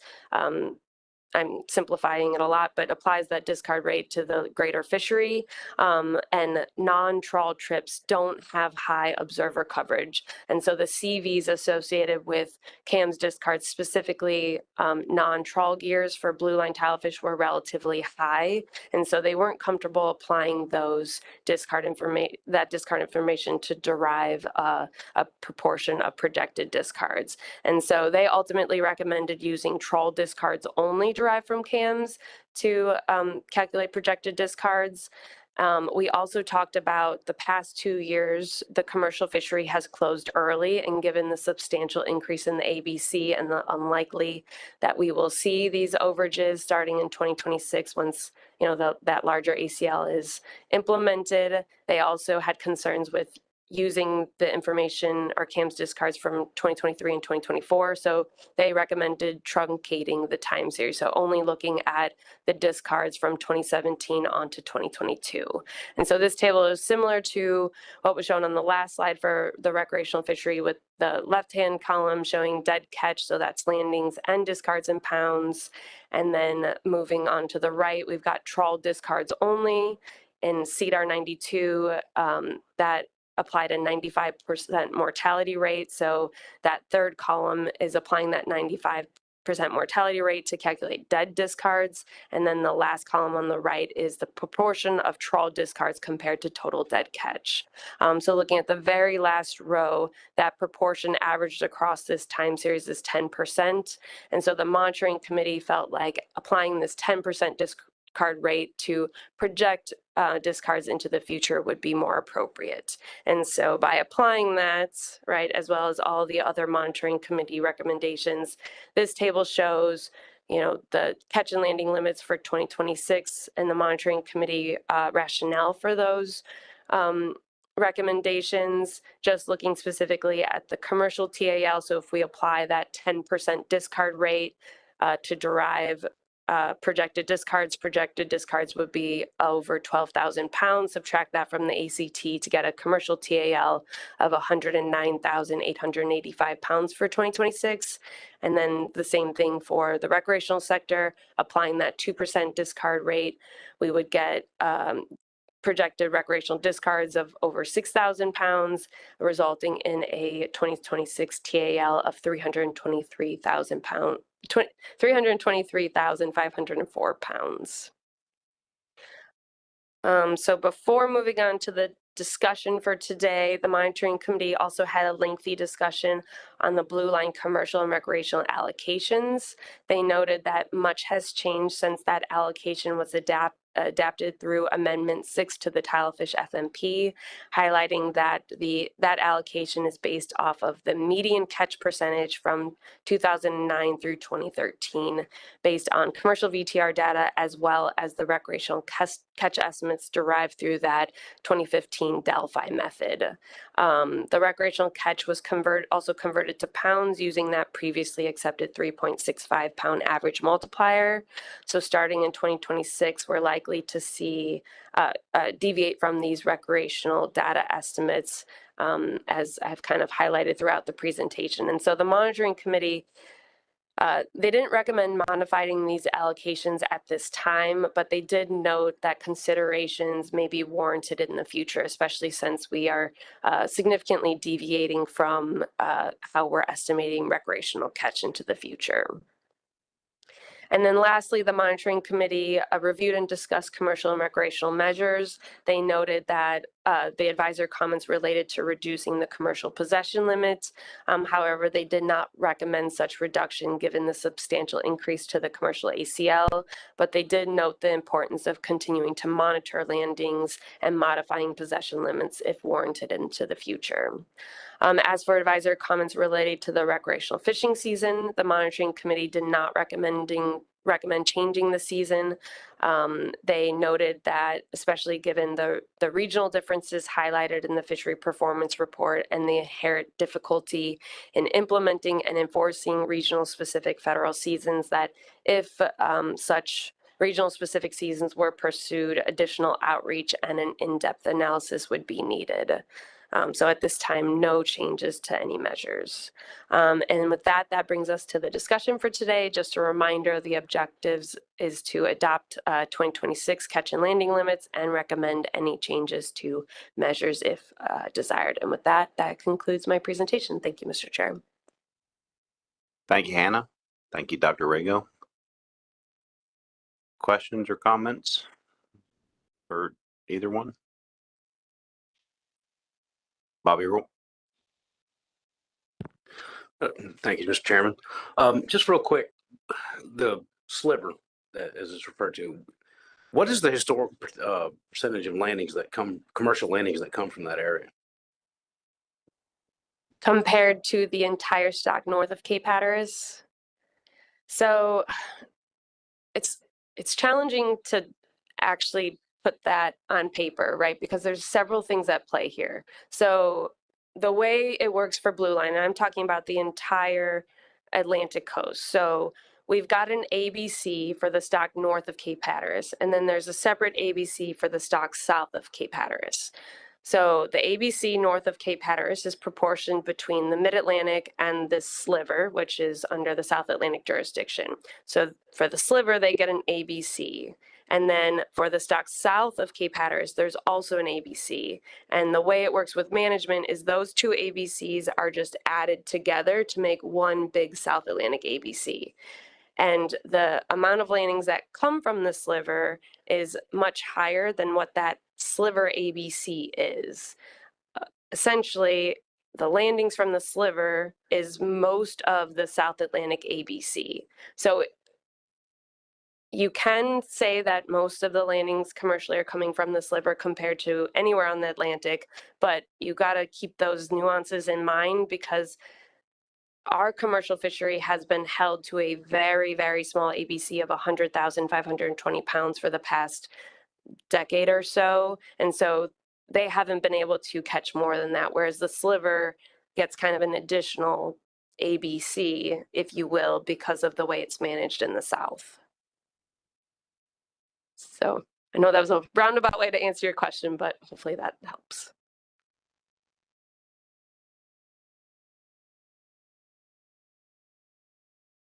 Mike Bentley. Yeah, I guess I have two thoughts. One, I'm struggling with the discard estimate approach because it sounds like, you know, most of the commercial discards are coming from the loligo fishery, and the commercial landings are coming from the directed blue line, long line fishery. And so scaling the discard estimate based on what the ACT is going to be for the commercial directed fishery doesn't really seem appropriate, because it seems like the likelihood of discards is going to be more dependent on the availability of the resource and where the loligo fishery happens to be operating in any given year.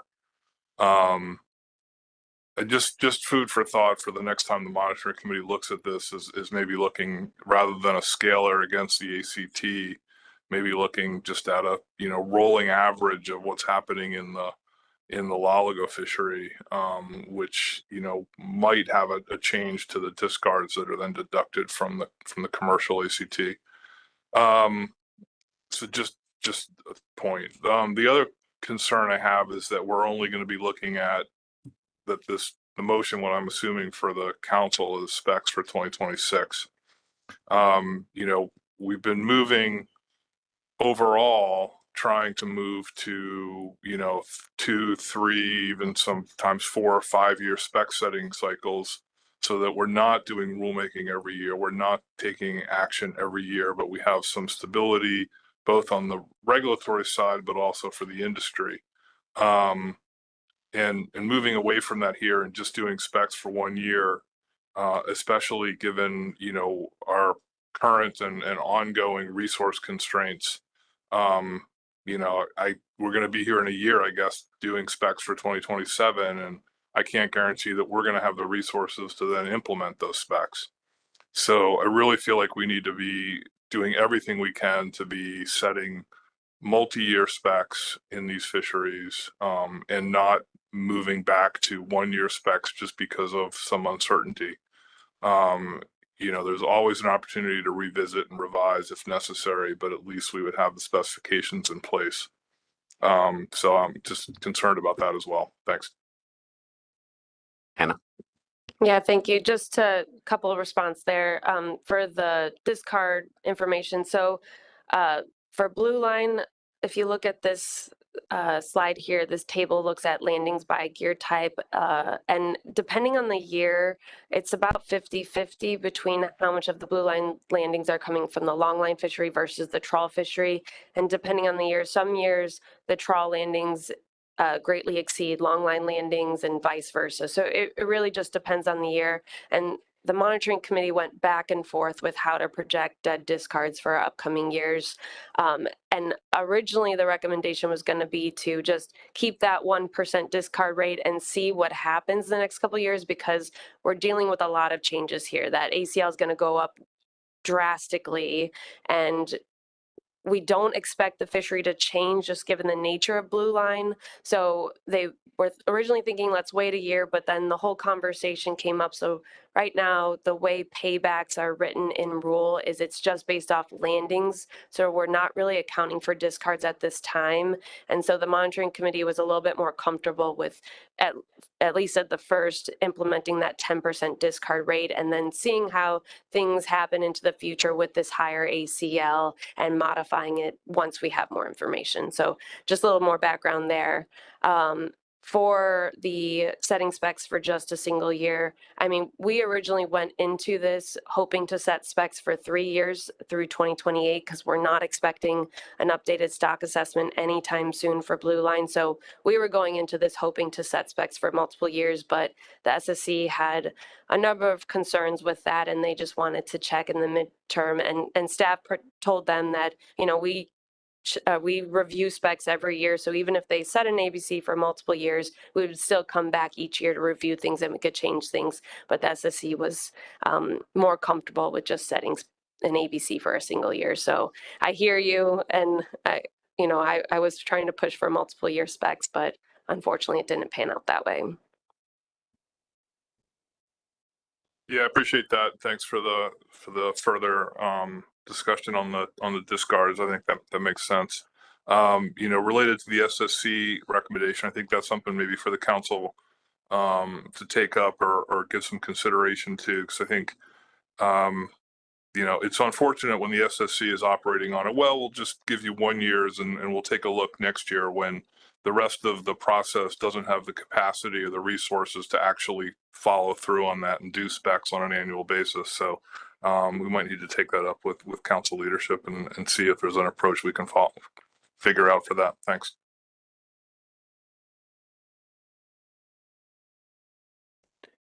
Michelle Duval. Thank you, Mr. Chair. And Hannah, I thought I saw on some of your backup slides as you were flashing through them a heat map of landings. I was wondering if you might be able to put those up.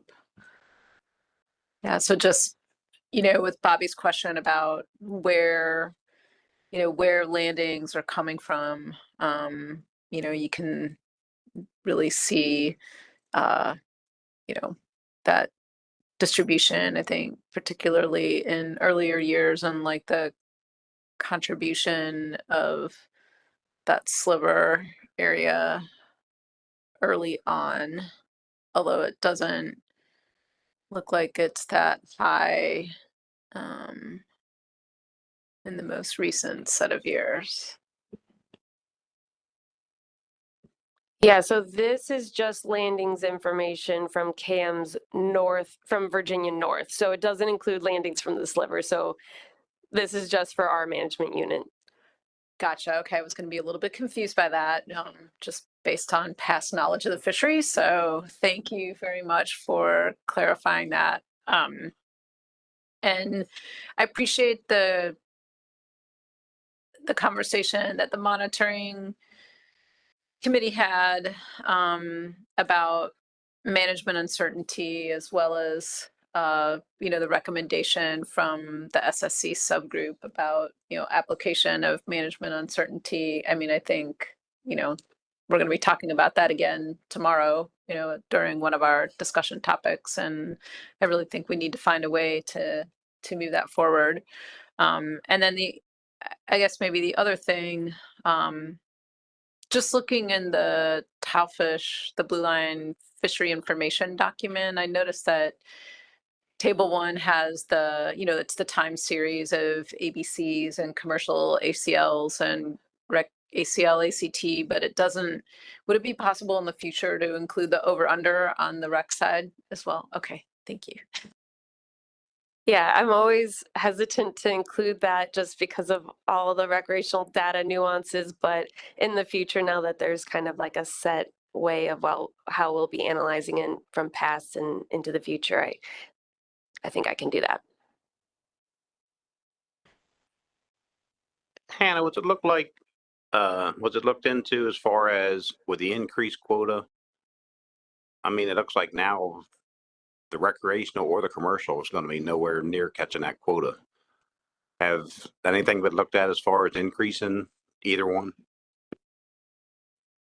Yeah, so for the commercial sector, the monitoring committee did talk about maybe increasing the possession limit or something like that, but they didn't feel like they had enough time and enough information to discuss what that increase would look like.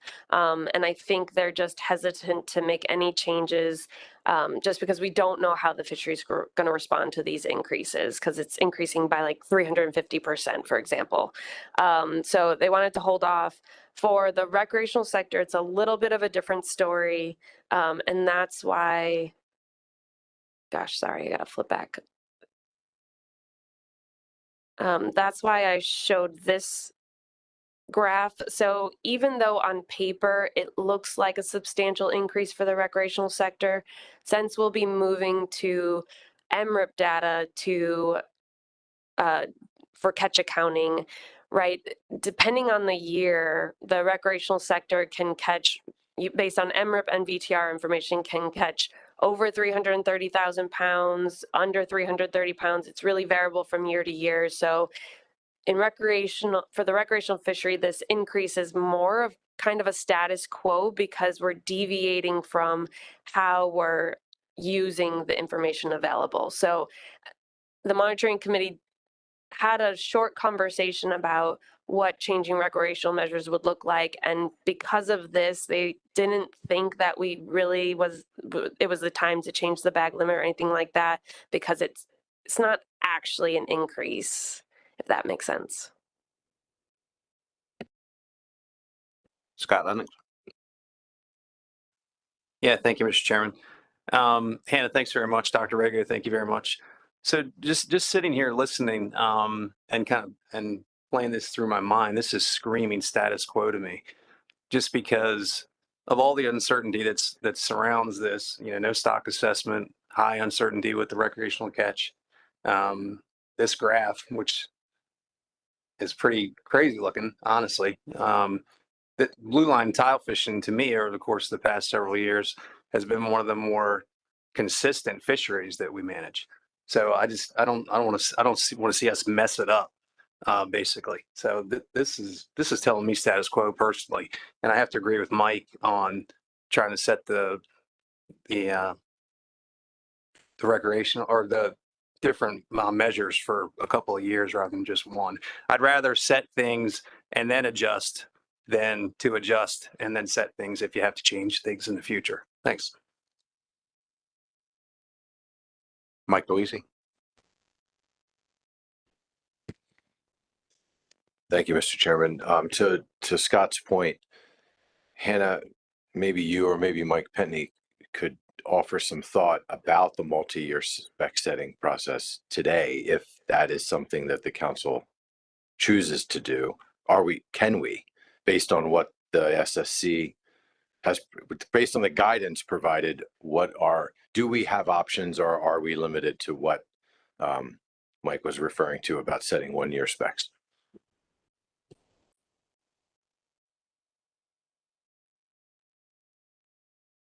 I don't know if Garfa wants to chime in here. I don't know of a path forward. I'd have to look a little bit more. I guess you could send it back to the SSC, but I'm not sure if it would fit within that. So I don't know that we have an option, but Mike, I'll phone a friend here. Mike Pentney. Yeah, I mean, I think that's right. I mean, the issue is that the council's bound by the ABC recommendation of its SSC, and the SSC has only given you 1 year. I'm not exactly sure how the terms of reference were written. That's why I was saying maybe it's a conversation for, council leadership to make sure that if the council's asking for 3 years, 3-year ABCs, and you're getting 3-year ABCs, not 1-year ABCs. But, I think in this case, we've got 1-year ABC. So I think the council is kind of constrained in what it can recommend for specs.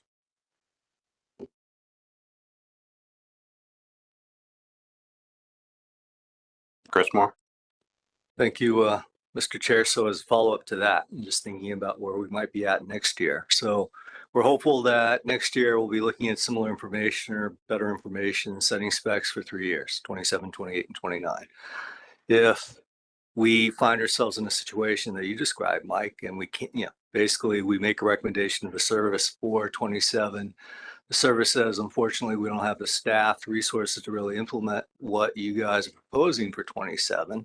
Do we have a rollover provision in the plan that allows the 26 spec to roll over into 27? Yes, we do.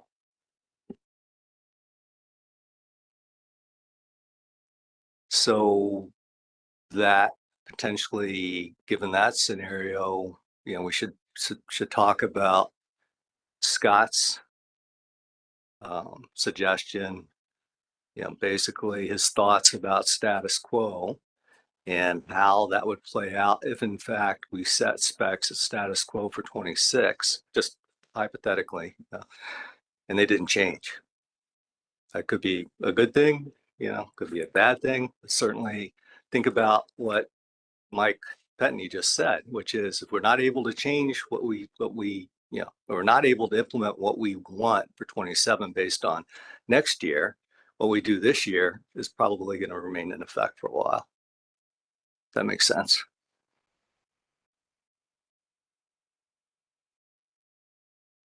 Scott? Yeah, thanks for that, Dr. Moore. Yeah, that's exactly what I had in mind. I know folks in my area, they're fine with regulations, recreationally at least, for blue line tilefish, as far as seasons and size limits and everything go. I think status quo would be fine. I think what they would not like to see, myself included, would be an increase to some sort of bag limit or season, and then see that get pulled back in a year or two. So I think status quo for now, and then if it would revert back for 27 for even 3 years, I think that's the way to go, rather than set it for a year at status quo and then have it change to something that, especially with MRIP data being involved now, I think that scares a lot of people. So yeah, I'd be really good with status quo.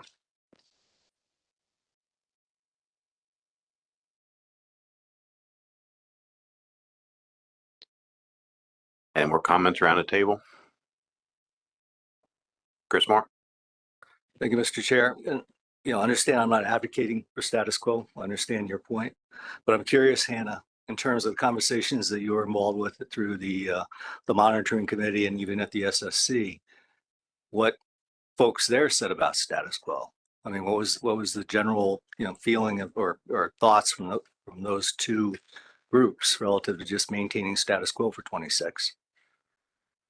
So I guess question for clarification, when you say status quo, do you mean status quo ABC and catch and landing limits, or status quo management measures? Because I think there's differences there. Yes. So status quo everything. Yeah. We did not talk about status quo catch and landing limits as an option.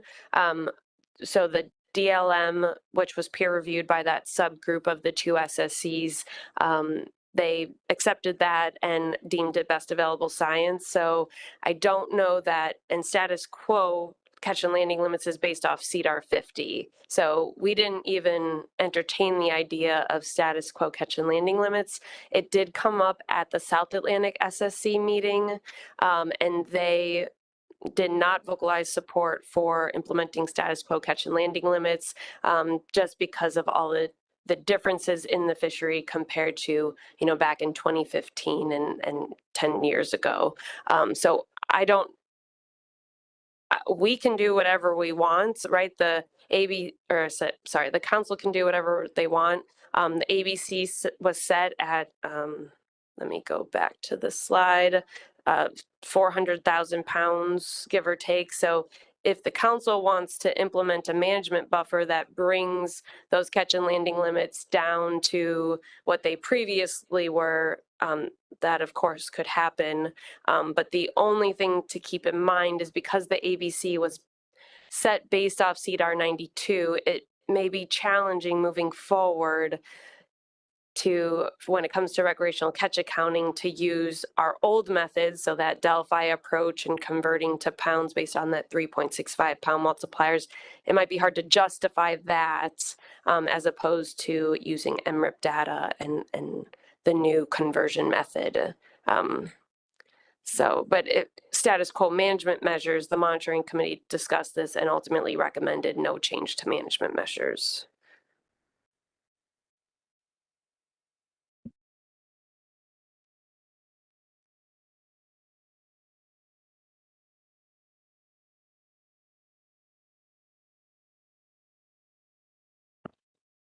Paul Rego? Yeah. Thank you, Mr. Chair. I think Hannah has characterized things very well, and a shift that would include reliance on the Delphi method for the catch estimation, I think, is one that was not accepted at CDAR 92, because it was felt that approach was sort of a transitional method, and that relying on the MRIP now would be the more appropriate metric. With respect to the restriction of the catch advice to 2026, there was a lot of discussion at the SSC as to how to interpret the products or the output from the DLM tool methodology. It was recognized that it's more likely to be an ABC than an OFL, and therefore had some embedded level of scientific uncertainty taken into account. But there was a lot of discussion about, this is an appropriate ABC if we believe the stock is in good health. And that was the thing that the data did not directly support. So we certainly appreciate or understand the concerns that the council has with respect to restricting it to 1 year recommendations. But I don't think we would have had an outcome. We would have had a much longer and probably lower level of quota. Just had we tried to push it to a 3-year quota at the SSC. Hope that's helpful as background. Thank you. Hannah? Yeah, and just kind of to add to this discussion, Dr. Rago and Nikolai, please correct me if I'm wrong here, but the DLM, came out of the ABC recommendation, right? It's looking at the average catch for the most recent 5 years and estimating a TAC, so a total allowable catch, based on that average catch that we've seen over the past 5 years. So in a way, I don't think, even though these numbers look significantly higher or drastically higher on paper, I don't know that it's actually as higher as they look, just given kind of the differences in data used and stuff like that. So I don't know if that helps alleviate some of the concern here, but, and like I said, Nikolai, please correct me if I'm wrong there.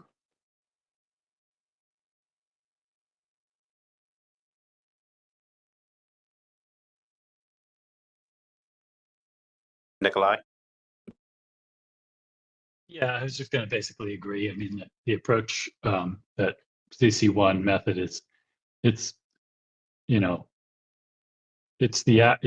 centered at the average of the catches, all of the removals combined from the last 5 years. That's including commercial, recreational catches and discards. So it's a very simple number, and we weren't able to provide any idea of what the trend in population size is or status or any of that. So it's just a very simple number that's coming out of those approaches. Michelle Duval?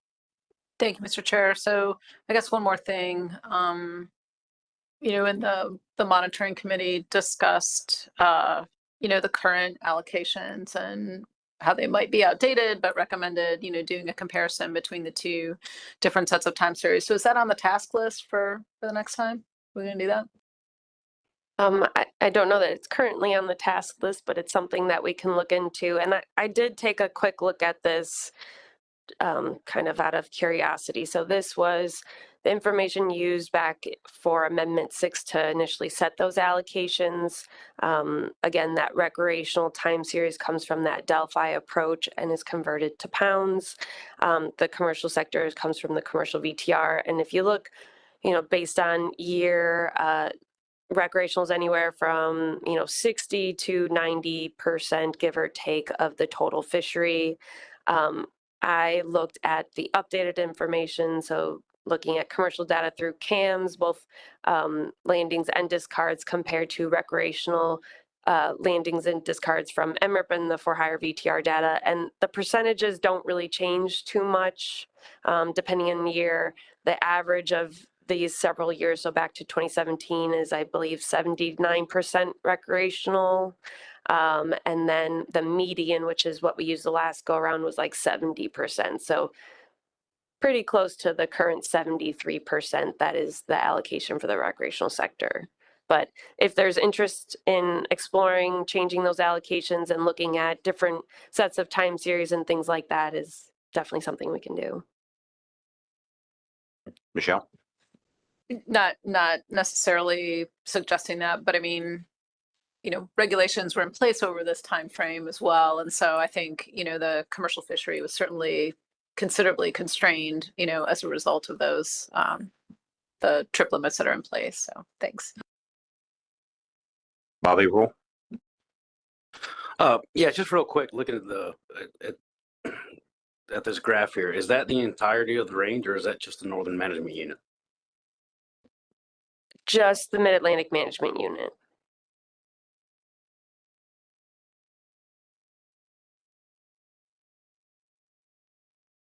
Nikolai?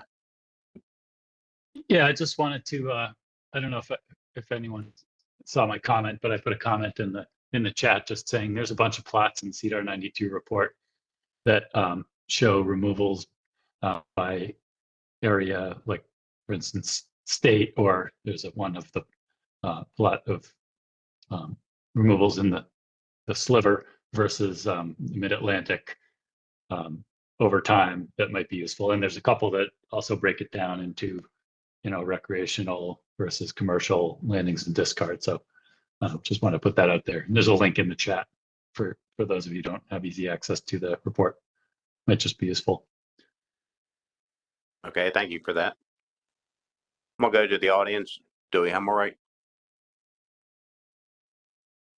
Can you hear me? Yep. Yeah, thanks everybody. I participated in the CDR 92 stock assessment over its I guess year or so. And listened a little bit to y'all's discussion here. I would keep it at status quo for at least a few years to see. I mean, Delphi was one thing, but our great MRIP survey is another thing. And the deliberations, you look at this and realize now that we're going to use MRIP and the amount of catch that it's showing to be best available and is going to be used from now and into the future leaves me wondering just how constrained has the commercial catch been given this new data. And I would tread very lightly in, like, don't change nothing for a few years to see what happens and see what MRIP's going to do and how it,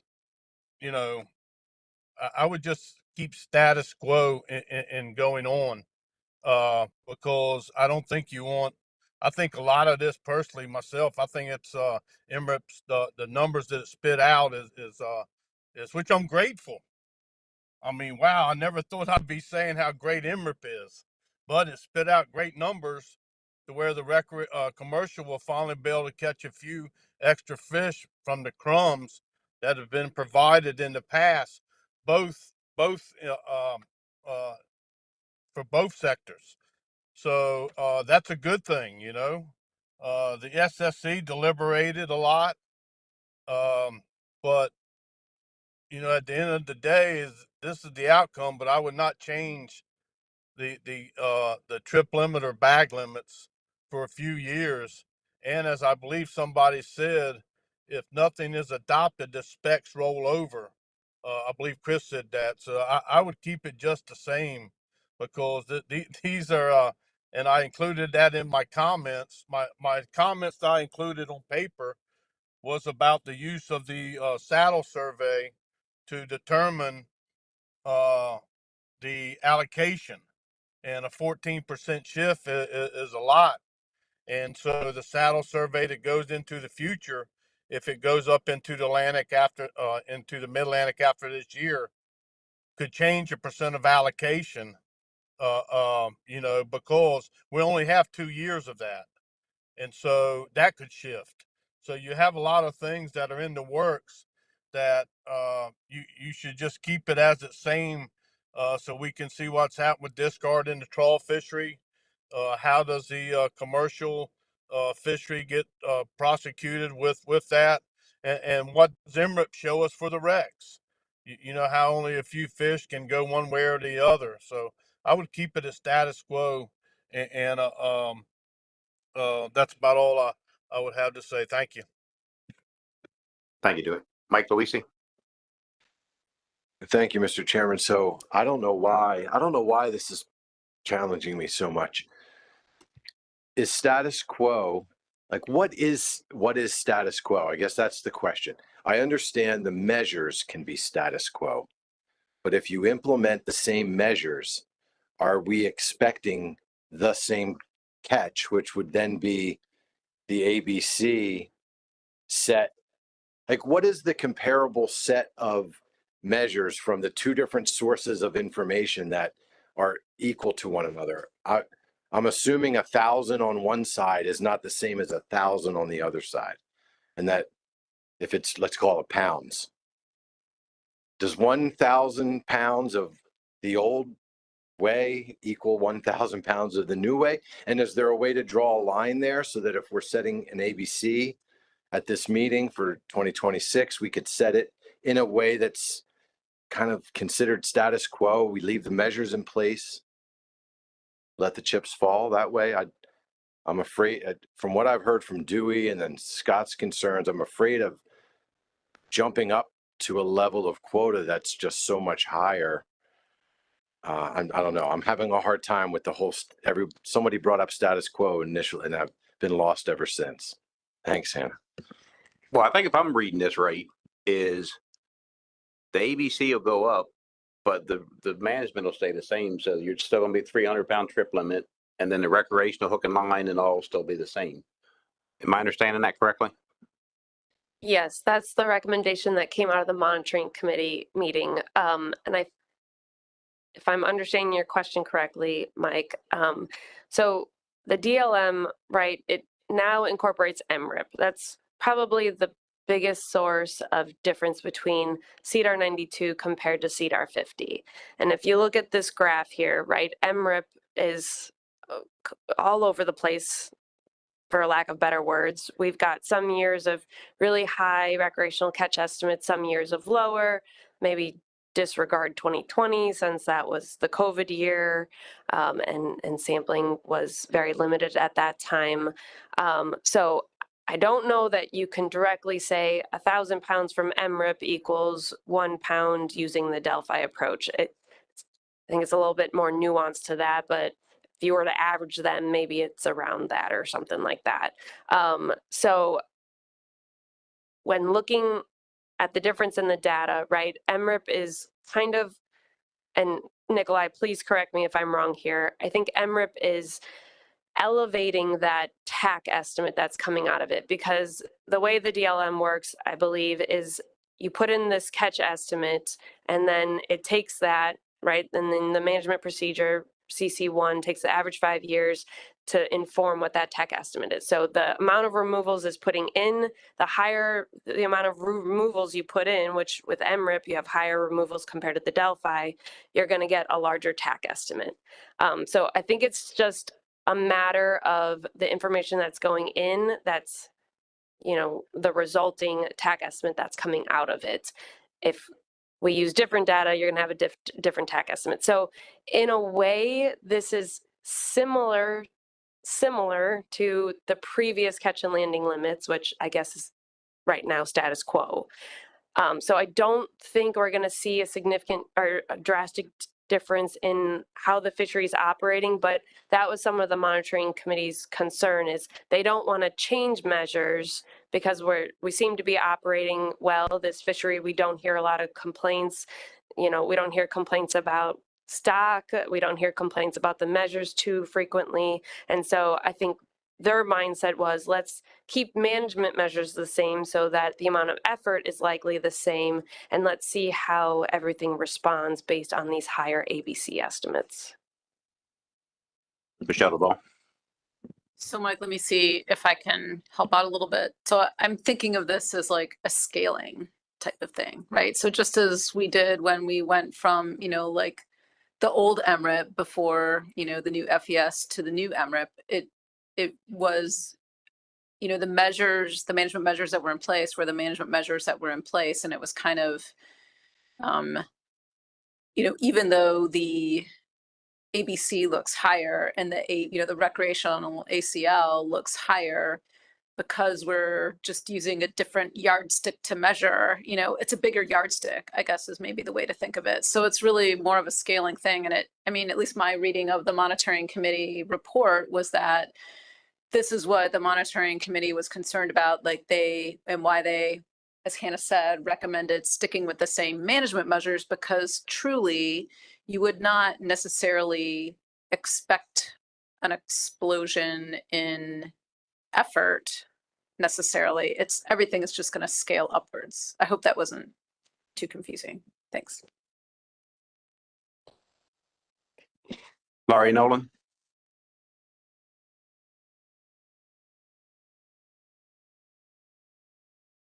You hear me, Mr. Chairman? Yes. Okay. Hi, thank you.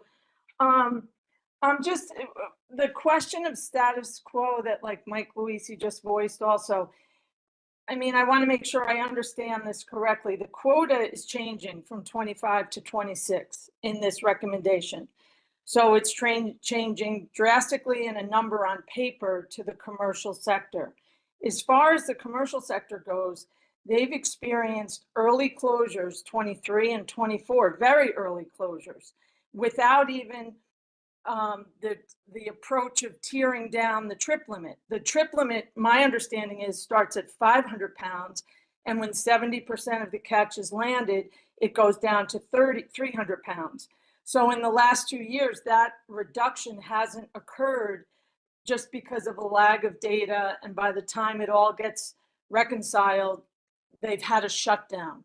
So that's, to me, the reason for the increase in discards that we see that are accounted for in the spreadsheet. So by giving the commercial fleet the increase, we can count on converting discards to landings. And that's in the counted discards. You know, we all know there's discarding that occurs in all fisheries that's not accounted for. So we know we're converting discards to landings. And I mean, I support the status quo approach at this point, as far as the bag limit goes, the seasons go for the recs, as far as the trip limit goes for the commercial, and maintaining that tiered down approach. When 70% is caught, we go down to 300. And that loligo fishing that occurs in the fall has been the fleet that's basically lost out on bringing any fish to the dock, because by the time that accounting happens, the fishery's been shut down and they don't get to bring in any fish, creating discards. And that's what we heard through the AP, you know, a lot of talk about that. So I hope we go forward with status quo as far as management measures go. And we're looking at an increased quota that I think we'll begin to see. The commercial fleet will put that on the dock, not due to a change in behavior, but just due to the opportunity to just, you know, change discards to landings. Thank you.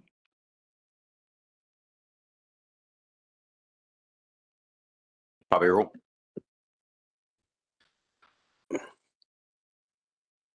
I'm very confused with this now.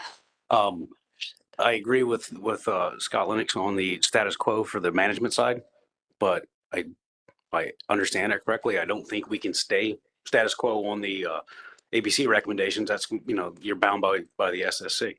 Well, actually, we can go down on it. Oh, on the yeah, well, SSD. I don't like that idea. But one thing I did want to ask about, I saw as Ms. Nolan was mentioning about the tiered approach or the trip limit reduction. Mr. Petney was kind of shaking his head. So there is something that I do, you know, need a little bit of clarification on, but I still like the idea there's so much uncertainty involved in this right now. I mean, you have the uncertainty of the new mechanism we're using from the MREP data, and then the possible expansion of the CDR. I mean, not the CDR, the data stream for Deepwater Longline. There's like uncertainty, and then now I have my own personal uncertainty. I'm really kind of struggling with this, and an increase is nice, but I've seen it happen in the past where we've made changes too rapidly and we've increased too quickly and then had to turn around and ratchet back down. So I think possibly one of the safer bets may be to the ABC is the ABC, whatever, whatever comes forth, but stay in status quo, at least for this year, with the management aspect of it, and then kind of see how it all plays out. But I did want to ask Mike about the change in the trip lines. Mike Penny. Yeah, thanks. Great question. And I was shaking my head, not because I disagreed with what how Lori was describing it. She was correct. The provision is the commercial possession limit is 500 pounds. When we get to 70% of the quota, it reduces to 300 pounds. When we get to 100% of the quota, it goes to 0.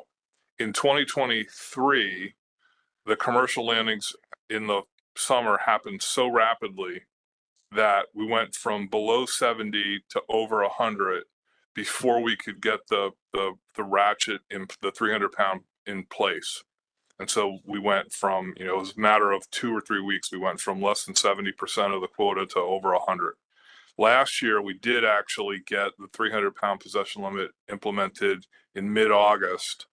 And basically 5 weeks later, we were shut down. So it still happened very quickly. But August 12th, it went to 300 pounds. And then September 23rd, it went to 0. And so even under the 300-pound possession limit, the landings were still very steep week to week. Chris Moore. Thank you, Mr. Chair. Just quickly, Hannah, getting back to the monitoring committee deliberations. When you talked about keeping status quo management measures, keeping the same commercial trip limits, same recreational harvest, or bag limits, what was the expectation for the total?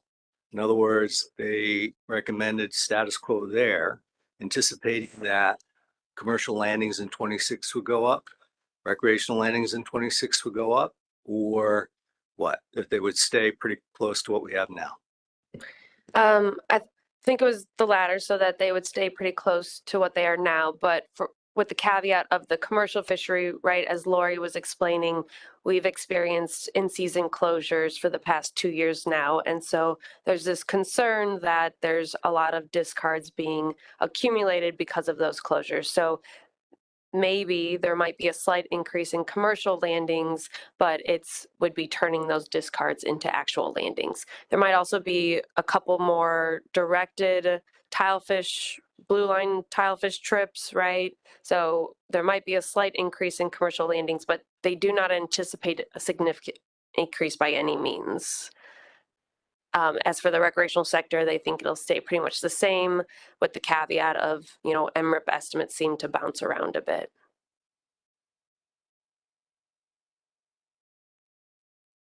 I know you say they bounce around a bit. You look on the chart or the graph, it looks like a roller coaster.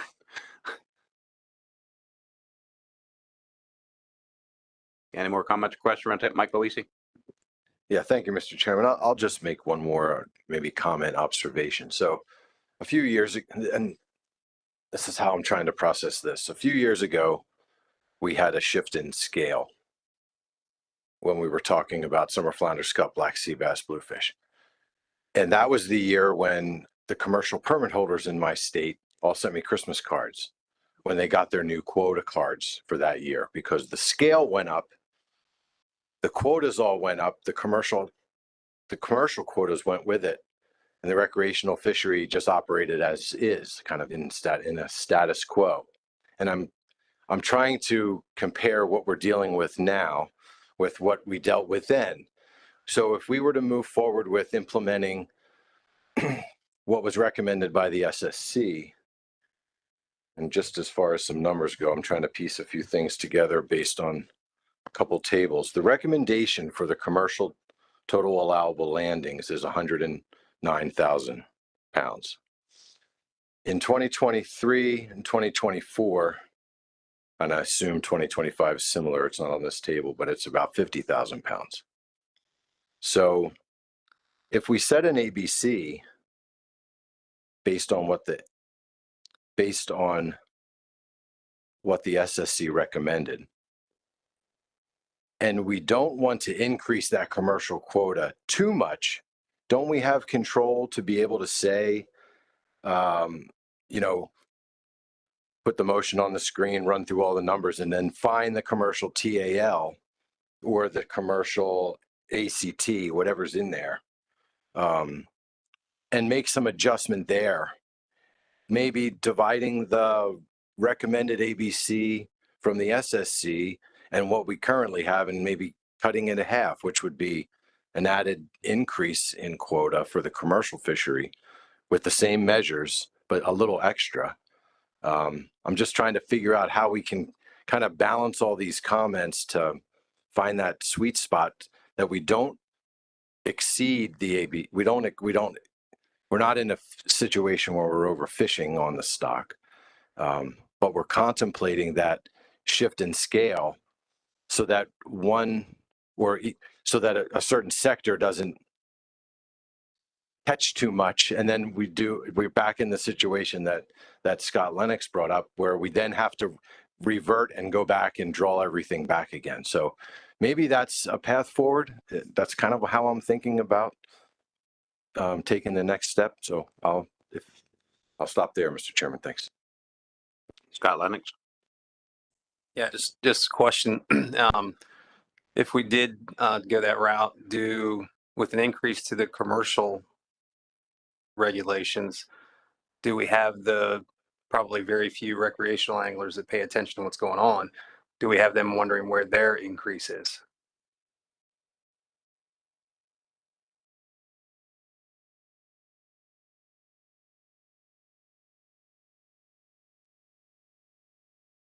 Nikolai. Yeah, thanks. I wanted to just make a quick comment about the, trying to interpret the MRIP removals. That I think is tricky is that, I mean, this particular plot is showing 2015 to 2024. But when you look at the entire history that we put together for the assessment, it's not uniformly high. The MRIP removals are, as we've mentioned, they're uncertain between years, but they're really particularly high, from about, 2026 onward, north of Cape Hatteras. And before that, they're much lower. And when you look at the same time series for south of Hatteras, they're generally much lower. Just pointing out, I certainly don't know what the truth is, but I find it tricky to, figure out why they would be, let's say, biased high in the north in the recent years, and we would see the other time periods and locations where they're much lower.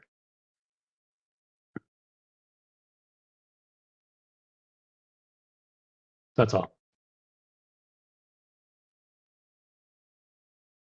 Rich Wong.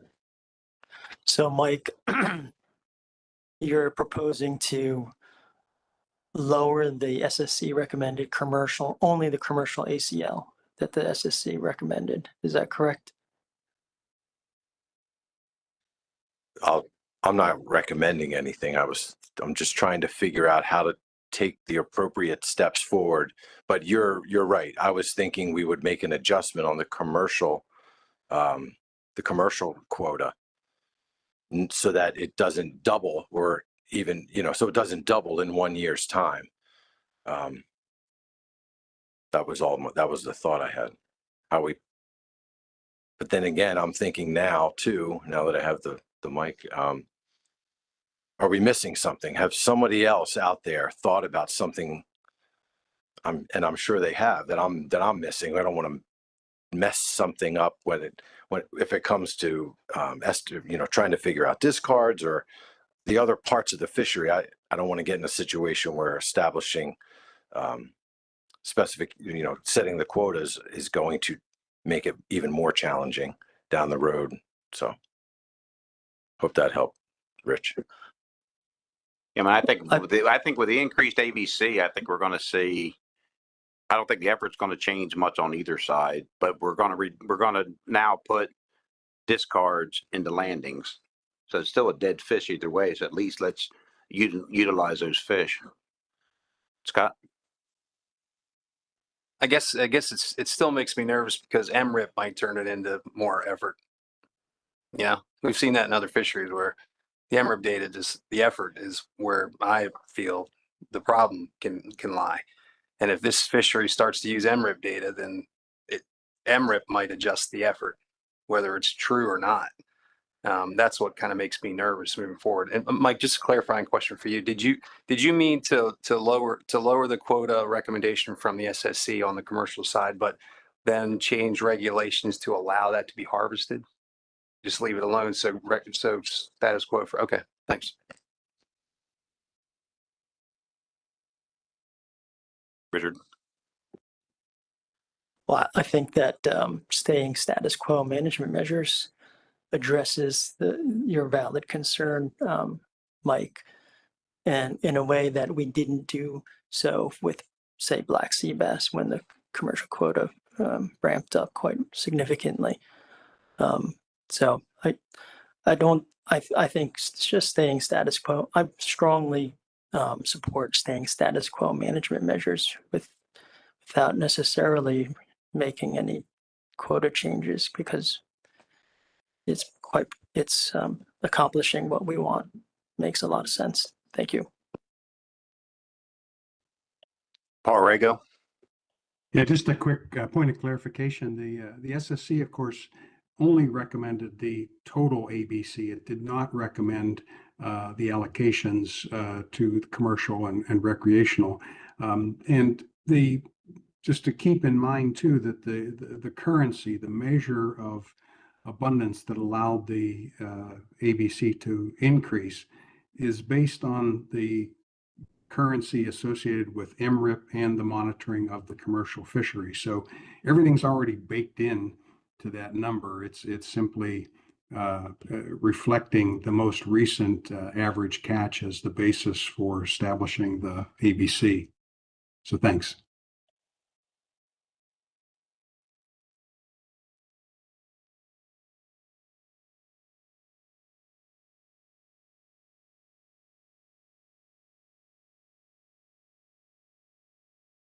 Dewey? Yeah, and listening to the discussions here, we don't want to go down the same road. I mean, the commercials are asking themselves, where's our increase? You know, when we look at what in the past, according to the stock assessment, that the recreationals were landing. When you go look in the past and you go do the 73-27 split, I doubt that you'll see that same number in these years here. Looking at this graph on my tape on the computer screen. And it also, you know, when they did cobia and the commercial should have got an increase, I heard that kind of same talk like, whoa, that's too much there. Let's just give you a little bit. You know, the commercial industry needs the fish just like the recreational. And if the stock is out there, which it is, and we just had a stock assessment that allows you to catch it, keep status quo for 3 years and see what happens and how it plays out. But the commercial industry needs fish just like the recreational fishery does. And we've been constrained by our catch. And when I look at that graph that was up there previously, I'm asking myself for them years, where's the commercial part of that 600,000 pounds of recreational catch that probably would have been 100,000 pounds commercial had we been doing this 73-27 throughout. So let's don't forget that. Laurie Nolan? Thank you, Mr. Chairman. I think when you look at this, it was all these uncertainties that made the SSC, everyone looked to a 1-year spec package because you don't know, you're not positive how the industries, both industries are going to behave, all the uncertainty. But I'm with Dewey on this one, to sit here and Mike, I understand your concerns as far as giving too much this year and then in a year or two having to take it all back. Because, you know, we've done that with fluke in the past. A lot of species, we've seen that, a tremendous increase. And then what follows? A tremendous decrease. I get it. But like Dewey said, like everyone is saying here, there's so many uncertainties. And the original assessment in the Mid-Atlantic, you know, that had some gray area with it where the industry was like, really, these are the numbers? Then we come up with this recreational commercial split and everyone's like, really, this is the split? So I think to sit here now and pull back on the available quota to the commercial sector is a really bad message to send out. And I just feel like when you look at this fishery, there's not a directed fishery necessarily in the Mid-Atlantic. You know, everyone's catching these as a bycatch to what they're directing on, other than this new created fishery who's operating on, directing on the Blueline trip limit and the golden tilefish trip limit. And that's a new emerging fishery in the last few years. And so I just don't think it's the time to say, oh no, let's not give it all to them.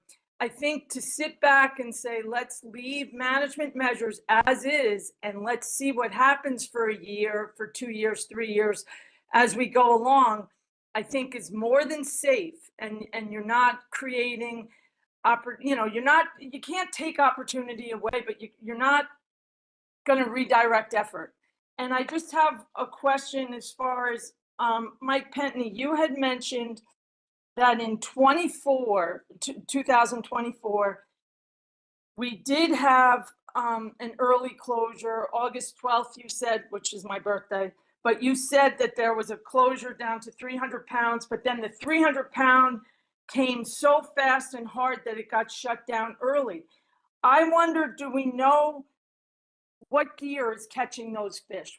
Who's catching those fish? Because it's not the loligo fleet. You know, they're on the beach catching loligo, if anything, then. And so who's catching them so quickly in that season? And my guess is it's the new emerged fleet catching the trip limit on the Goldens and the trip limit on the Bluelines. Because I don't feel like anybody else, we're not going to create a new directed fishery because we're going status quo on these trip limits. So I just don't see any reason not to put it all on the table, watch behavior, see what happens in a year, and go from there. And I know Mike told us, you know, you don't know what's going to happen next year as far as setting another specification, but at least we know we have the rollover provision.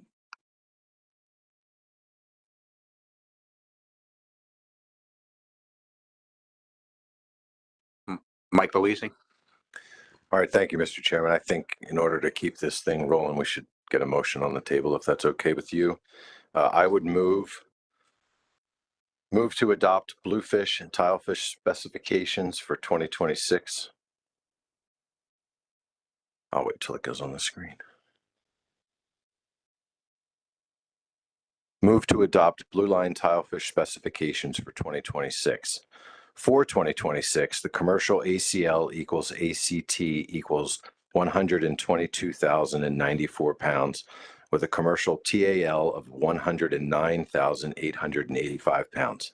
The recreational ACL equals ACT equals 330,106 pounds, with a recreational TAL of 323,504 pounds.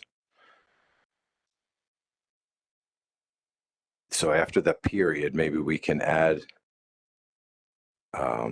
management measures will remain status quo from 2025 measures in 2026.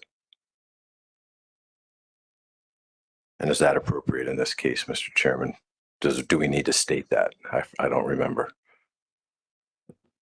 I think for clarity, it makes it easy.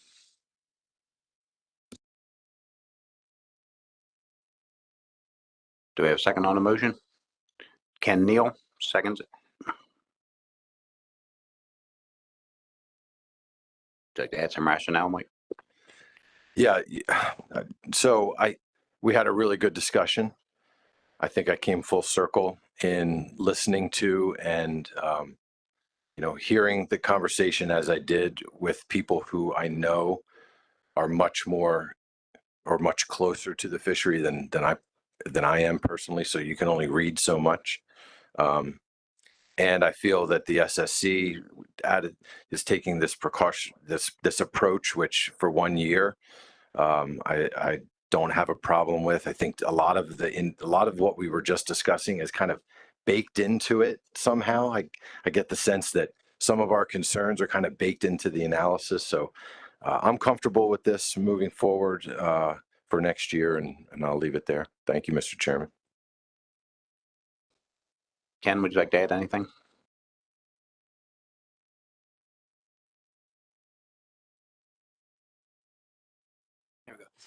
It just gives us some time to see how the new accounting measures play out.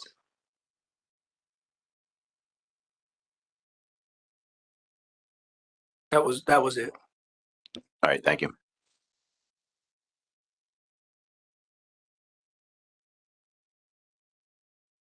Any more comments? We now have a motion on the floor. We may have to do this by raise of hands on the computer. So everybody's in favor of the motion, please raise your hand on the computer.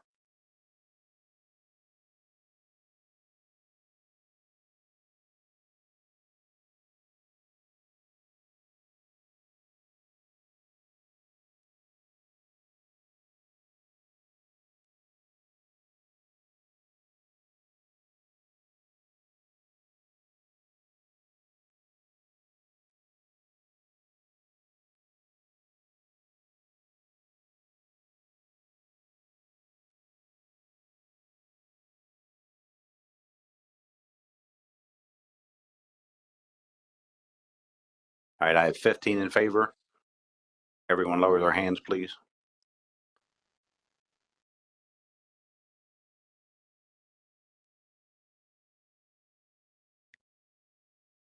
Any opposition?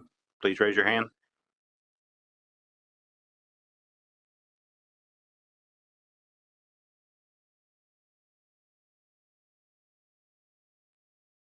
I see one in opposition. Please lower your hand. Any abstentions? Seeing none, the motion passes 15-1.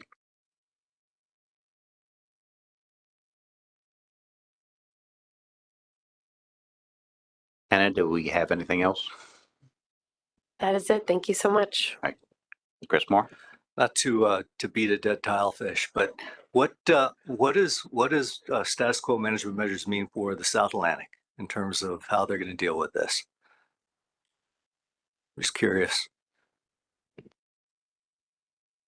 I want to make sure I understand your question. So what does your adoption of status quo management measures mean to us? I got to think that through for a second. I'm thinking it through for a second. Yeah, let me just ponder on that because we're going to see it in June. Yeah, let me think for a second how that plays out. Sorry.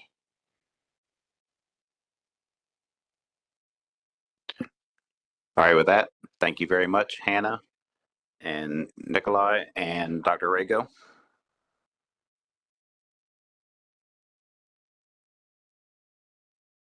Let's move on to our next agenda item. Our golden tilefish specifications. The council review previously adopted 2026 specs for golden tilefish and consider if any changes are needed. Jose will be doing this remotely. Are you ready, Jose? I am. If you can make me a presenter. Steven is working on it. Yeah, I got it. Just let me know when you can see the presentation, please. Yep, looks good. All right, great, terrific.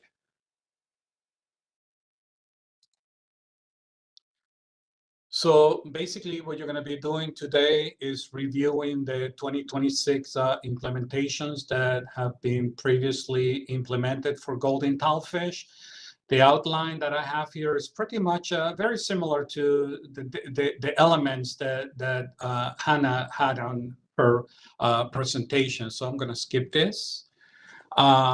We're currently in a 3-year specification cycle that was set last year. The 2024 management track assessment was used to develop those specifications. Now, this year, the SSC and the monitoring committee already met to review the 2026 previously set specifications. And I'm going to tell you what the result of those meetings were. So this will help you in your deliberations.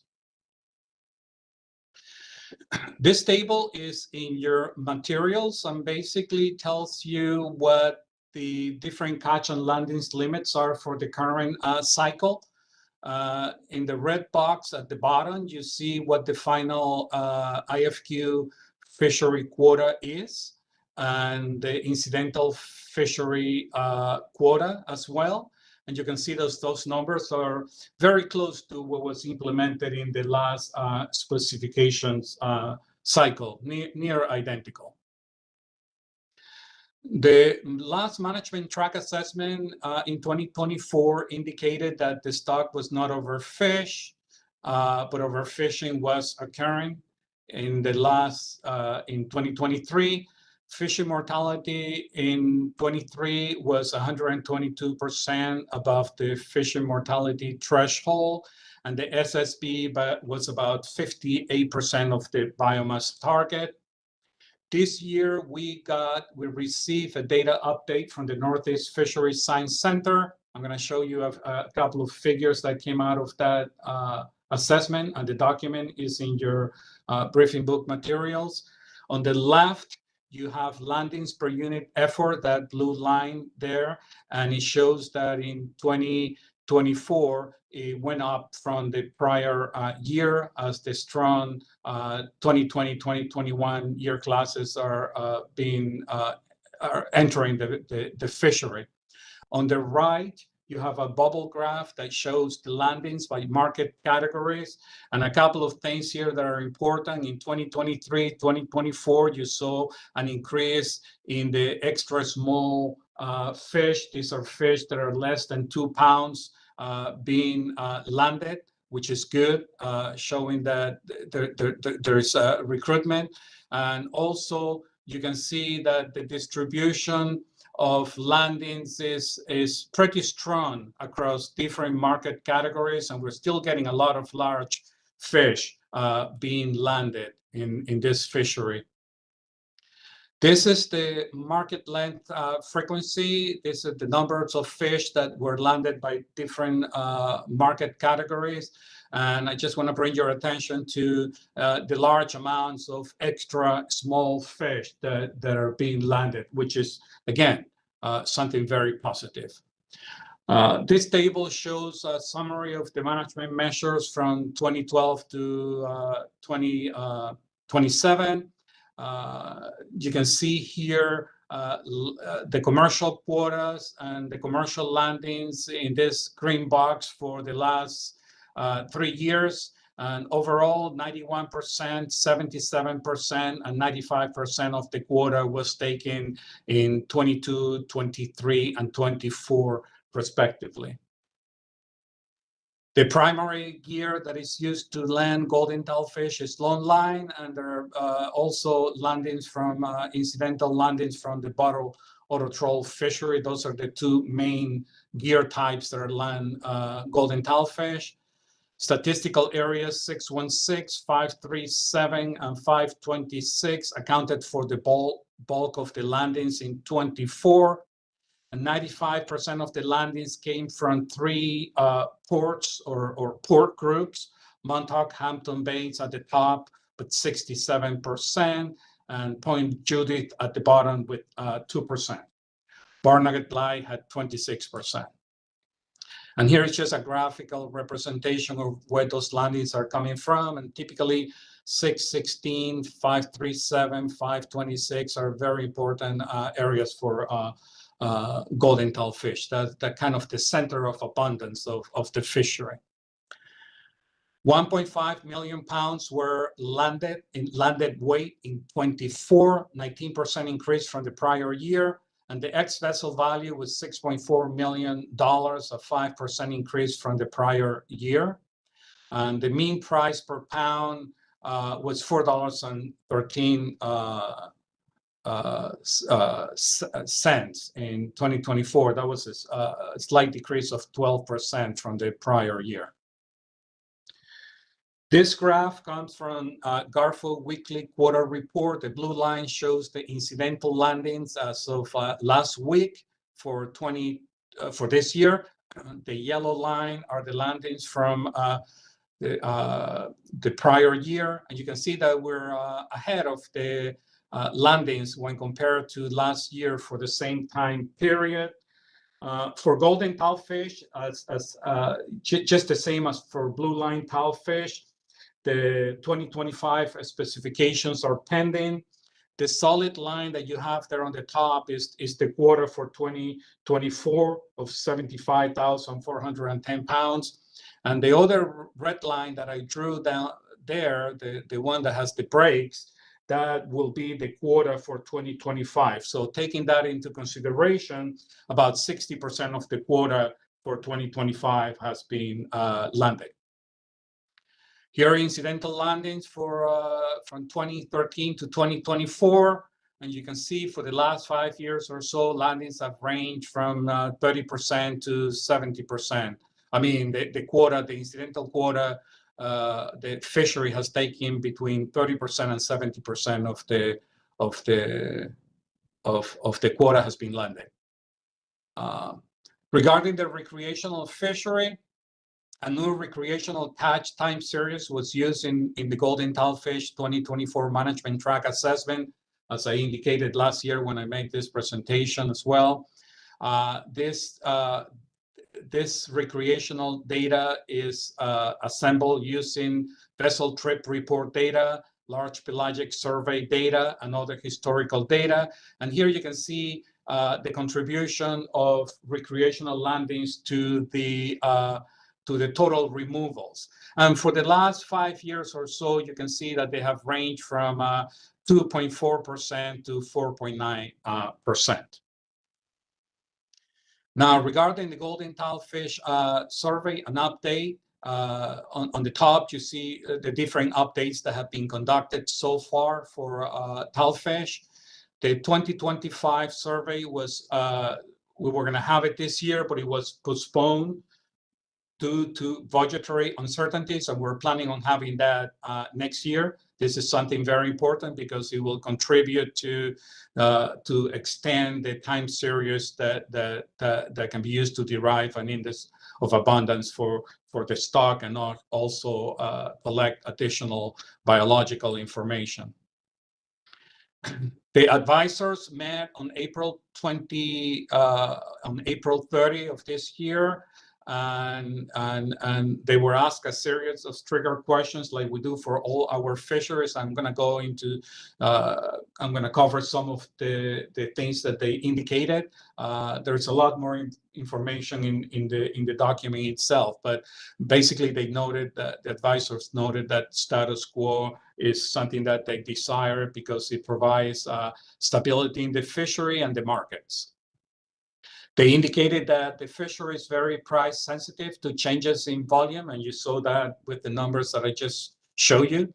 The industry continues to report that windy conditions are impacting the operations, the landings per unit effort.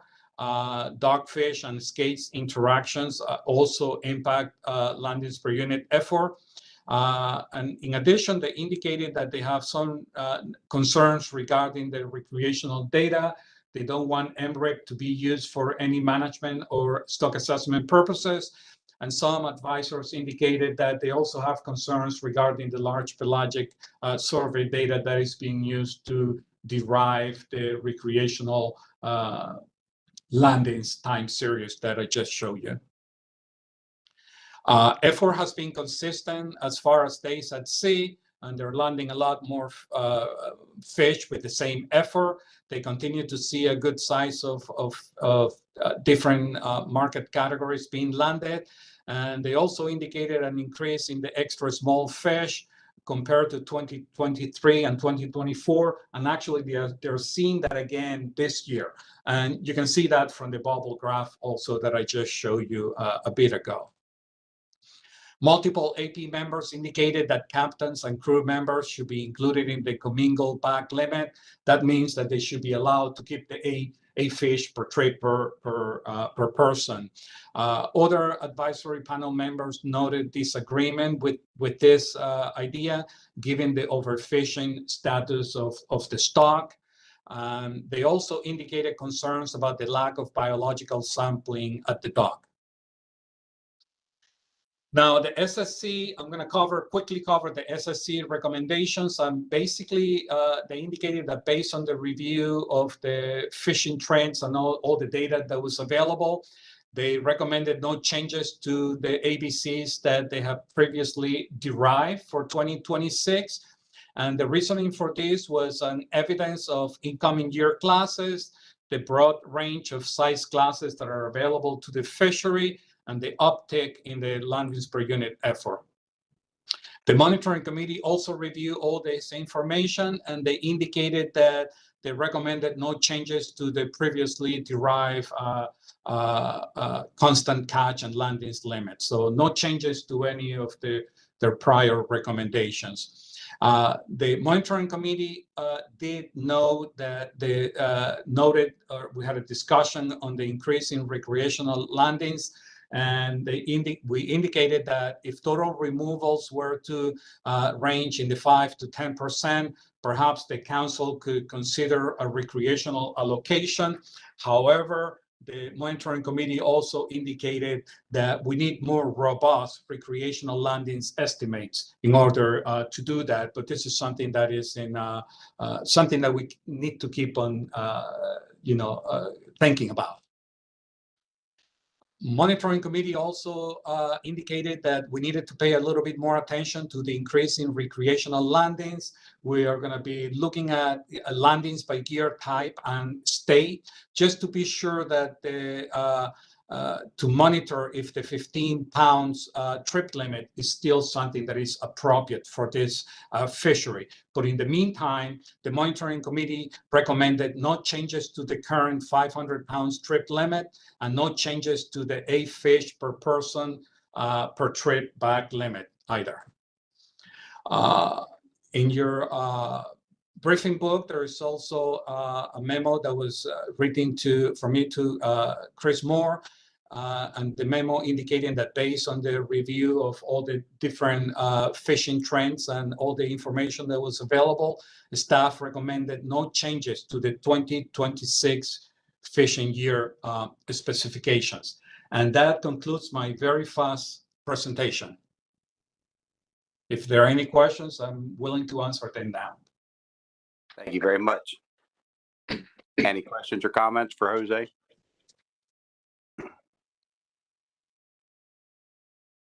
Seeing none, you did it very fast and very efficient. So thank you very much for that. Thank you. Good luck.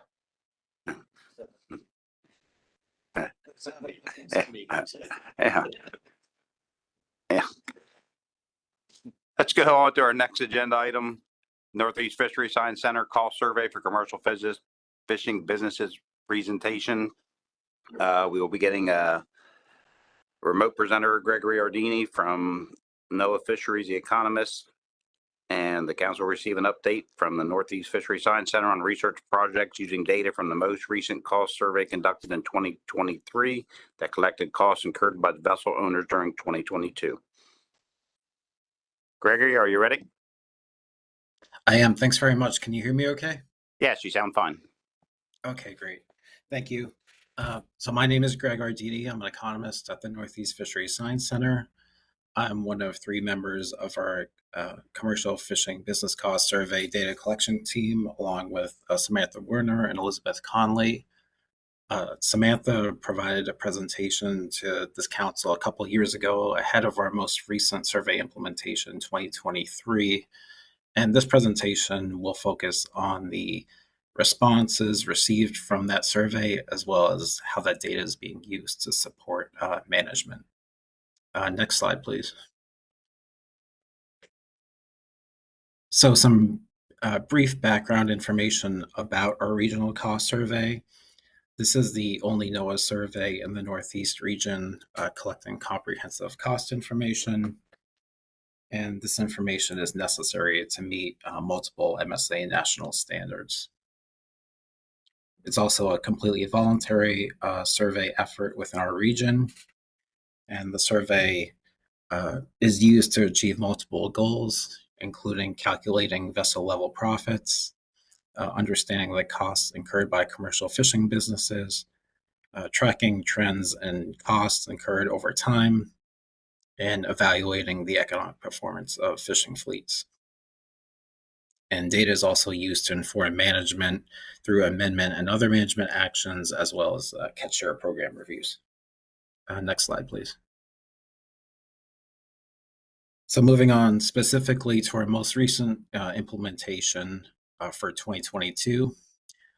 This survey was sent out during the spring of 2023 to collect costs incurred by commercial fishing vessel owners during calendar year 2022. And it was sent to all federally permitted commercial fishing vessel owners within the Northeast region, which is around 2,500.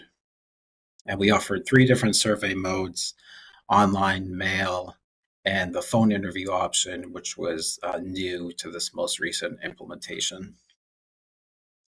Our total response was 367 completed surveys, accounting for a response rate of 15%. And we have ongoing research to evaluate the representativeness of this overall response rate. Preliminary results of a probate model indicate that there's not a statistically significant difference between vessel characteristics as far as respondents and non-respondents. That is ongoing research within our group. If you could click just one time, thank you. This shows the response rate over time. Apologies, this graph is kind of small, but it basically wanted to note the uptick from the previous implementation prior to 2022 was in 2015, which received a 6% response rate. So there was a pretty noticeable uptick in participation during 2022, up to 15%. And this was just below our average response rate of 16% over the history of our survey. Next slide. This shows the responses received by FMP. And here FMP is defined as the vessel's top revenue earning fishery during calendar year 2022. The Mid-Atlantic Fishery Management Council fisheries specifically are highlighted in green, and any FMPs with less than 3 responses are not shown for confidentiality purposes. And so you can see among those FMPs highlighted in green, most of the response rates hover around generally pretty close to the overall response rate of 15%. Some are slightly higher, such as summer flounder, scalp, black sea bass, and some are a little bit lower, such as spiny dogfish. Next slide.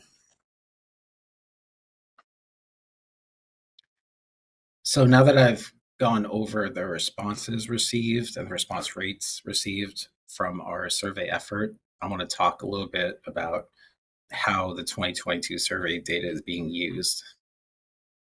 And data is being used in a number of different ways. I'm going to touch on 3 different aspects: the storage of the data and the accessibility of the data, some of the publicly available data tools, and then a few ongoing research projects as well.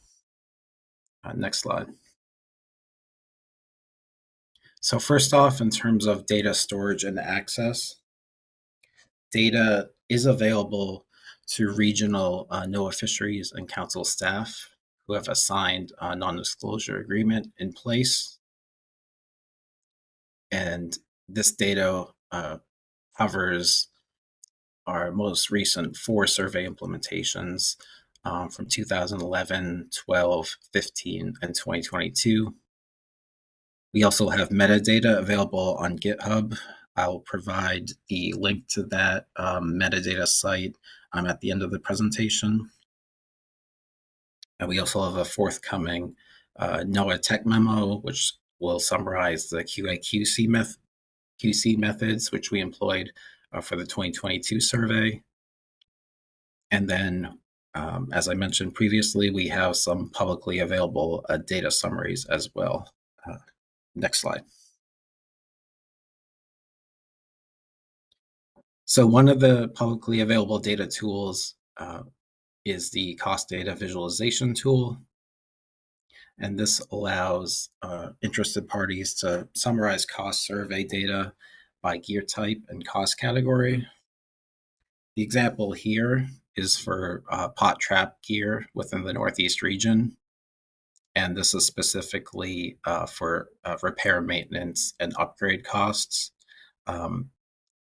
But the end user can toggle through a number of different gear types, such as scallop dredge, trawl, gill net, and hand gear, and a number of different cost categories, such as overhead and insurance costs. And in this example, it's kind of small to see, but the green bar there represents the most recent data collected from 2022. And then the other bars are from 2011, 12, and 15. We also have a feedback tab on the site, as we always welcome feedback from our end users. And I will just wanted to note that the QR code is available there in the upper right-hand corner. I'll present that again at the last slide of the presentation. And another publicly available data tool we have is the vessel profit site, which is not yet finalized, but it will be later within 2025. And I will get to that on the next slide, please.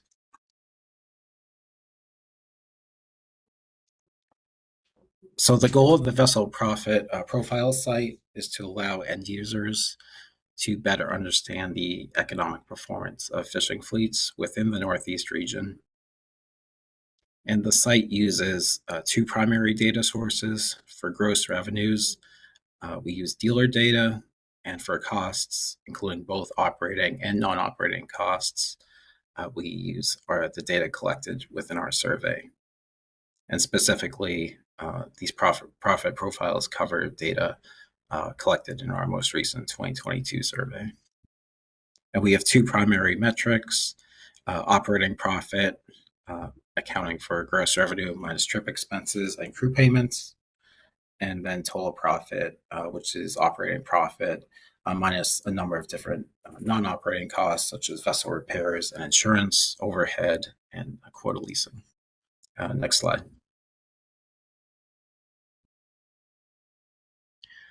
So one of the features of the profit site will be the cost contributors by different fishery management plans. So these visuals show the breakdown between operating and non-operating costs among fishing fleets, kind of going back to the previous slide, which showed the metrics between the operating profit and total profit. So operating profit, again, accounts for the trip expenses and the crew payments, which are shown in the two different shades of green here in the pie chart. And this is specifically for vessels that participated, the majority of their top revenue earning fishery was the summer flounder, scup, and black sea bass fishery. And then shaded in the blue are various non-operating costs, such as vessel repairs and upgrades, and insurance and overhead. If you could just click a couple times, and these cost contributors can help convey how cost changes may impact certain fishing fleets. So, for example, if a certain area is closed off to fishing, that can impact, obviously, the operating costs of a vessel. And these charts will give an indication of, well, how much of the vessel or business's operations are comprised of operating costs. If you could click one more time. I just want to briefly note here that we also provide those by primary gear type as well. So the example here is for vessels that employ trawl gear, and you can see that the breakdown looks relatively similar compared to the summer flounder, black sea bass, scup visual, with some differences primarily within the crew payments, accounting for a little larger portion of overall costs among trawl vessels. Next slide. So another feature of the profit site, again, using the same example of vessels from the summer flounder, scup, black sea bass fishery. This shows median revenues, operating profit, and total profit among those vessels who responded to our 2022 survey. And then from those median values, we can calculate what those profit margins are. So we come up with 38.6% for operating profit and 9.4% for total profit. You can click once. These revenue information summary stats come from the council informational documents from 2022. So for within the FMP, total revenue was just under 54 million. You can click once more, and then that translates to operating profit just under 21 million and total profit just over 5 million, applying those different profit margins. And these ultimately estimates such as this can help bolster economic analyses for specification packages and also fishery performance reports. Next slide. However, there are some important caveats to these results. Again, want to note that this is only for 2022 data at this point, and only for those vessels that filled out the cost survey. And if other sources of information become available, it would certainly be beneficial to compare. And also recognize that fleets within FMP are quite diverse as well. If you could just click once, I have a table here looking at that same fishery. The top row of the table shows vessels within the fishery that use pot trap gear, and the bottom row shows vessels that use trawl gear. And you can see really the stark difference in median values between the two. The pot trap vessels tend to be kind of smaller scale operators with much lower revenue on a median basis compared to the trawl vessels. However, you'll see that the margins for both operating and total profit are a little bit higher, indicating that basically maybe they're closer to shore, could be a driver to some of those higher margins for the pot trap versus the trawl vessels. Next slide. So kind of shifting gears for a second, we do have a couple of ongoing qualitative research projects as well. So after our 2022 survey effort, as I mentioned, we had a 15% response rate. And for those vessels that did not participate in our survey, we did send out a non-response postcard to better understand ultimately some of the reasons why they may have chosen not to participate. And non-response can have negative impacts on the usability of data and the quality of research and policy. And ultimately, it leads to fewer voices being heard, and can also indicate issues with the survey itself, or participation, equity, access, and policies. And ultimately, the goal is to utilize the information collected from the postcard to increase future participation in other surveys moving forward. So among the postcards that we sent out, we did receive 16% of them were returned to us, filled out.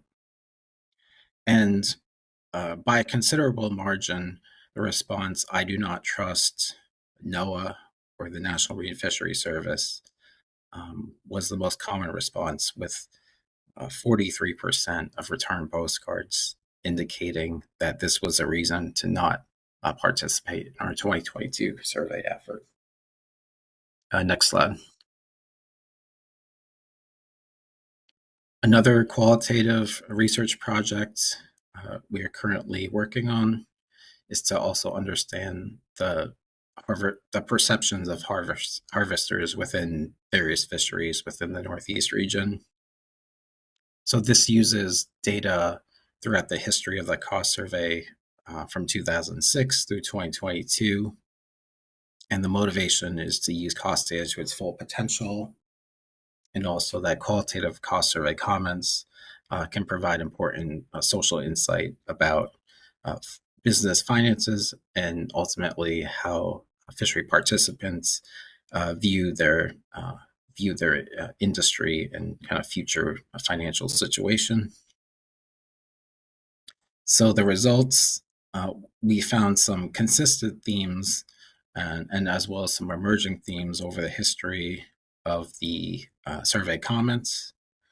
Perceptions of no profit were consistent and often linked to dissatisfaction and also distrust of NOAA, kind of linking a similar theme that was viewed in the non-response postcard against, again, that kind of mistrust aspect was persistent over time, and ultimately kind of underscores that trust building is needed through increased cooperative research opportunities and other ways of kind of increasing kind of that industry scientific engagement aspect.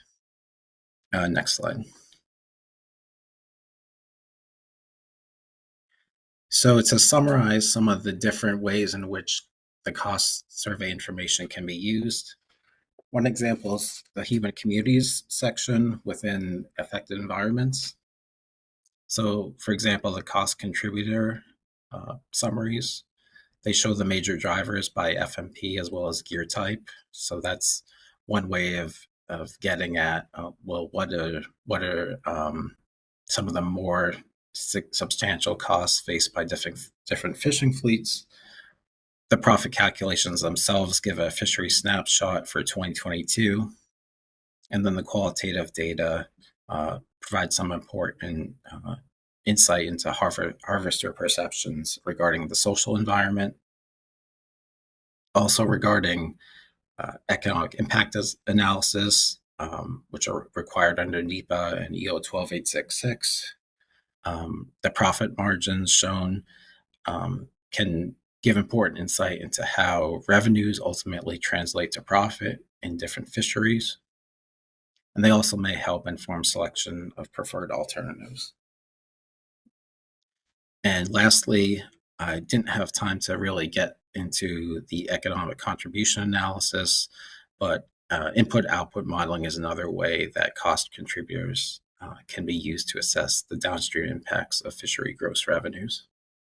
Next slide. And to wrap up, our goals for the future is to use cost data to its maximum potential, and as well as to publish the profit site as well as the qualitative research papers, and to continue the assessment of the representativeness of our data, and to also increase the applications of our data for management. So specifically to council staff, if you are interested in the survey data from the last 4 years, last 4 surveys, I should say, again, those are 2011, 12, 15, and 2022. Please reach out to the survey team. I will post our contact information on the last slide. And this data can ultimately used for incorporation into amendments, frameworks, and other management actions, and also inform additional work such as ESPs. Next slide.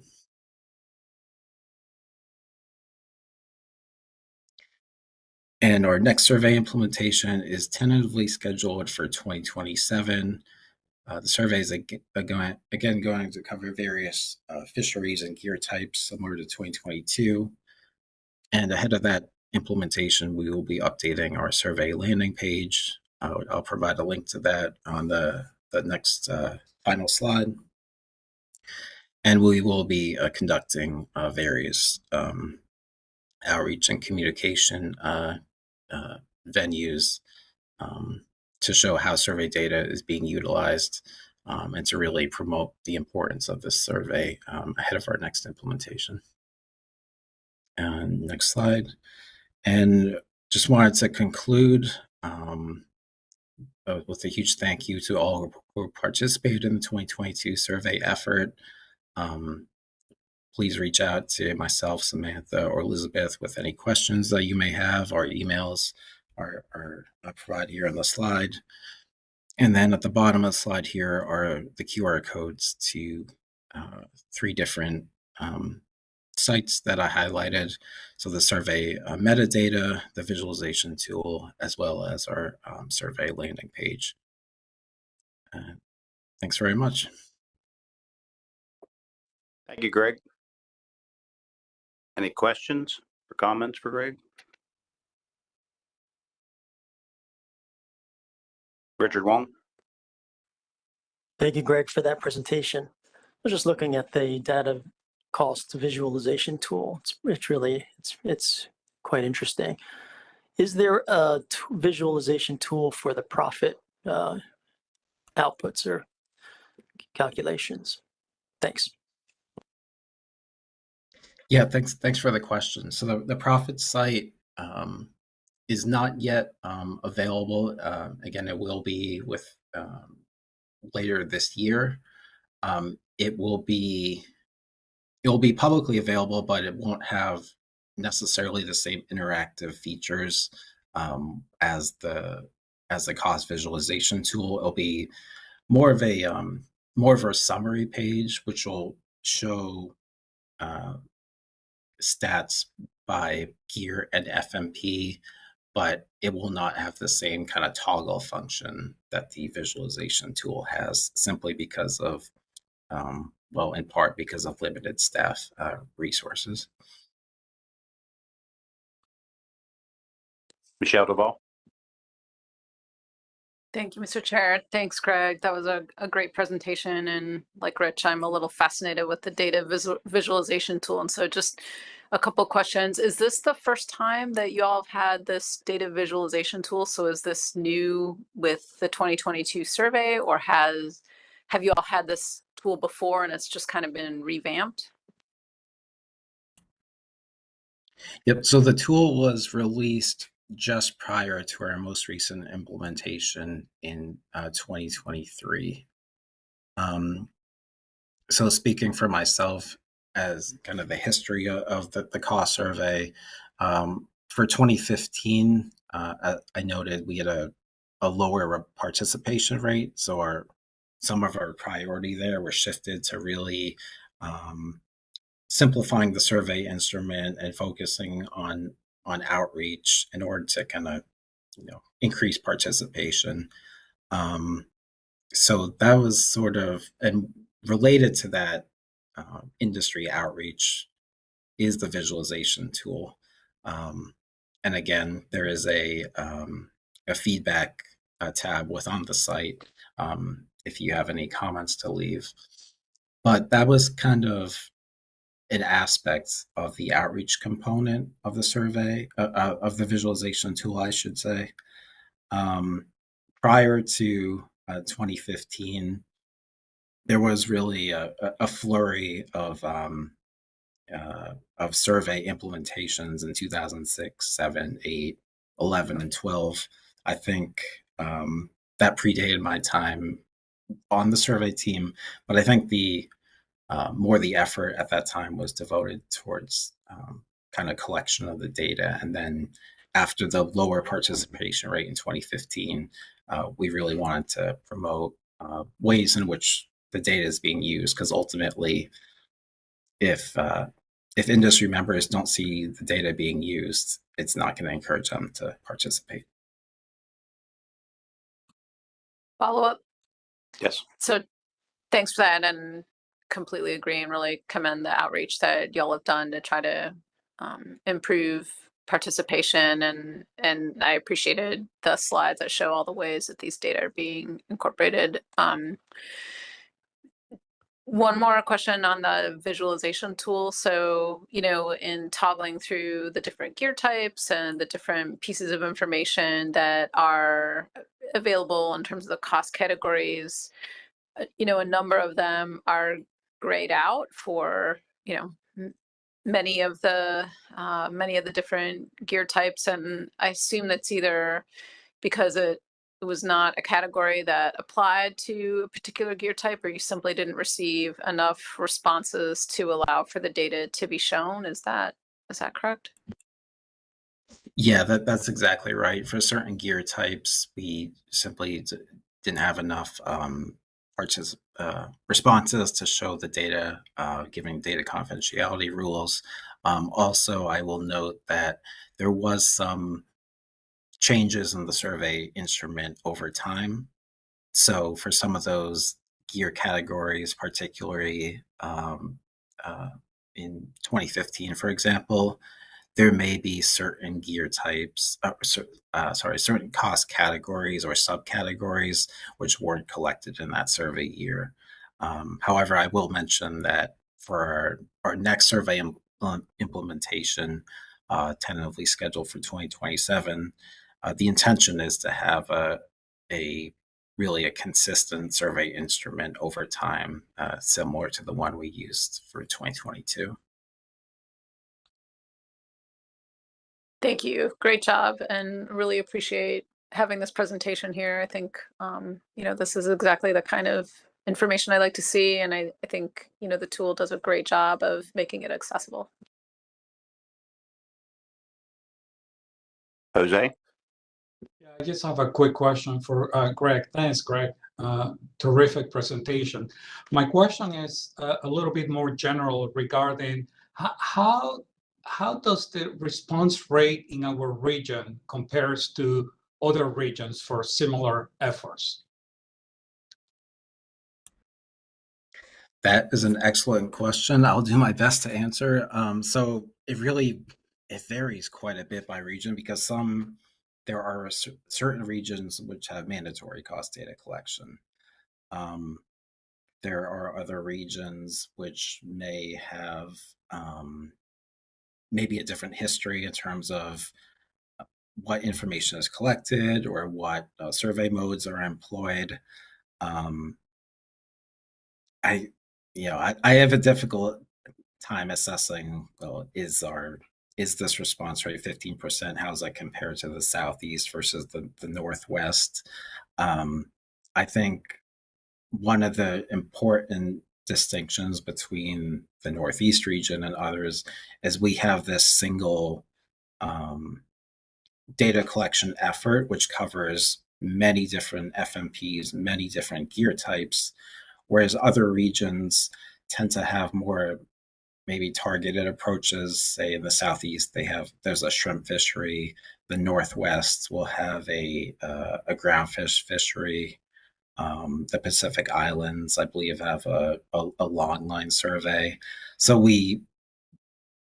basically the sample size is going to be a lot larger within our region. So it's not directly comparable. I know I didn't exactly answer your question, but the point I'm trying to make is like every region is very different.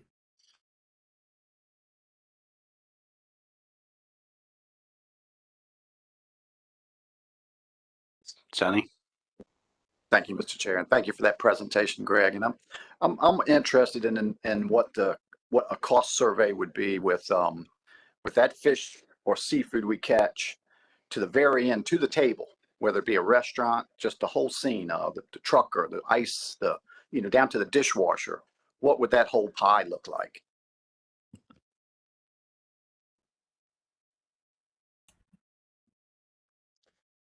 So basically, in terms of your question, you're asking beyond kind of the the vessel owner's part of the a business. You're asking more about kind of the downstream impacts. Is that correct?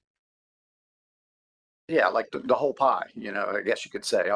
From the boat to the table, what is that seafood worth? Not just to my business, my vessel, and the crew, but the whole pie. You know, that fish goes from the vessel through a lot of hands. You know, the trucker, the fish cleaner. I mean, it's a lot of money involved in just that one little piece that you're surveying. And it'd be interesting to know how much it is worth by the time it gets to the consumer.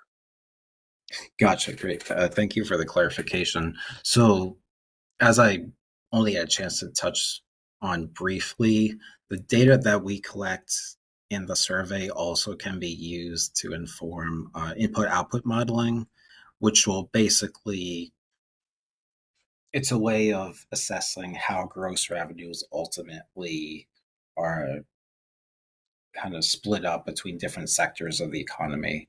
So for $1 of gross revenues, how much goes to the ice manufacturer, how much goes to the fuel providers, how much ultimately goes to the vessel owner. So I can't specifically answer your question right now, but I will say that the data that we collect is used to inform IO modeling.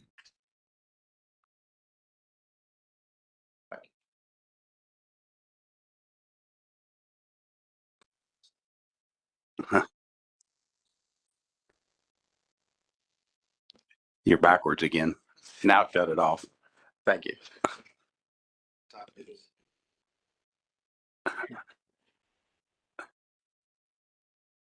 Seeing no more hands, Greg, thank you very much for the presentation. Great, thank you. Let's go on to our final agenda item, which is probably not going to take very long. We were going to receive an update from the Atlantic Large Whale Take Reduction team. Mike, you have a comment? Yeah, I'll make everybody's afternoon. So we were going to have staff present on the next steps for the Atlantic Large Whale Take Reduction plan and team. But to kick that off, we were intending to publish a notice of intent, which would be sort of step number one in reinvigorating that process. And we haven't been able to publish the notice of intent yet. So we don't know what the timeline will be and what all the steps will be between here and there. So we've canceled this briefing for you because we don't really have anything to present until we publish the notice of intent. But hopefully we'll have something in August. Thank you, Mike. I think before we adjourn, Chris. Thank you, Mr. Chair. We will have hospitality this evening. It's in this hotel. It's in room 301. So upstairs. See everyone there. With that, that's the end of today. See everybody at 9 o'clock tomorrow morning. Thank you.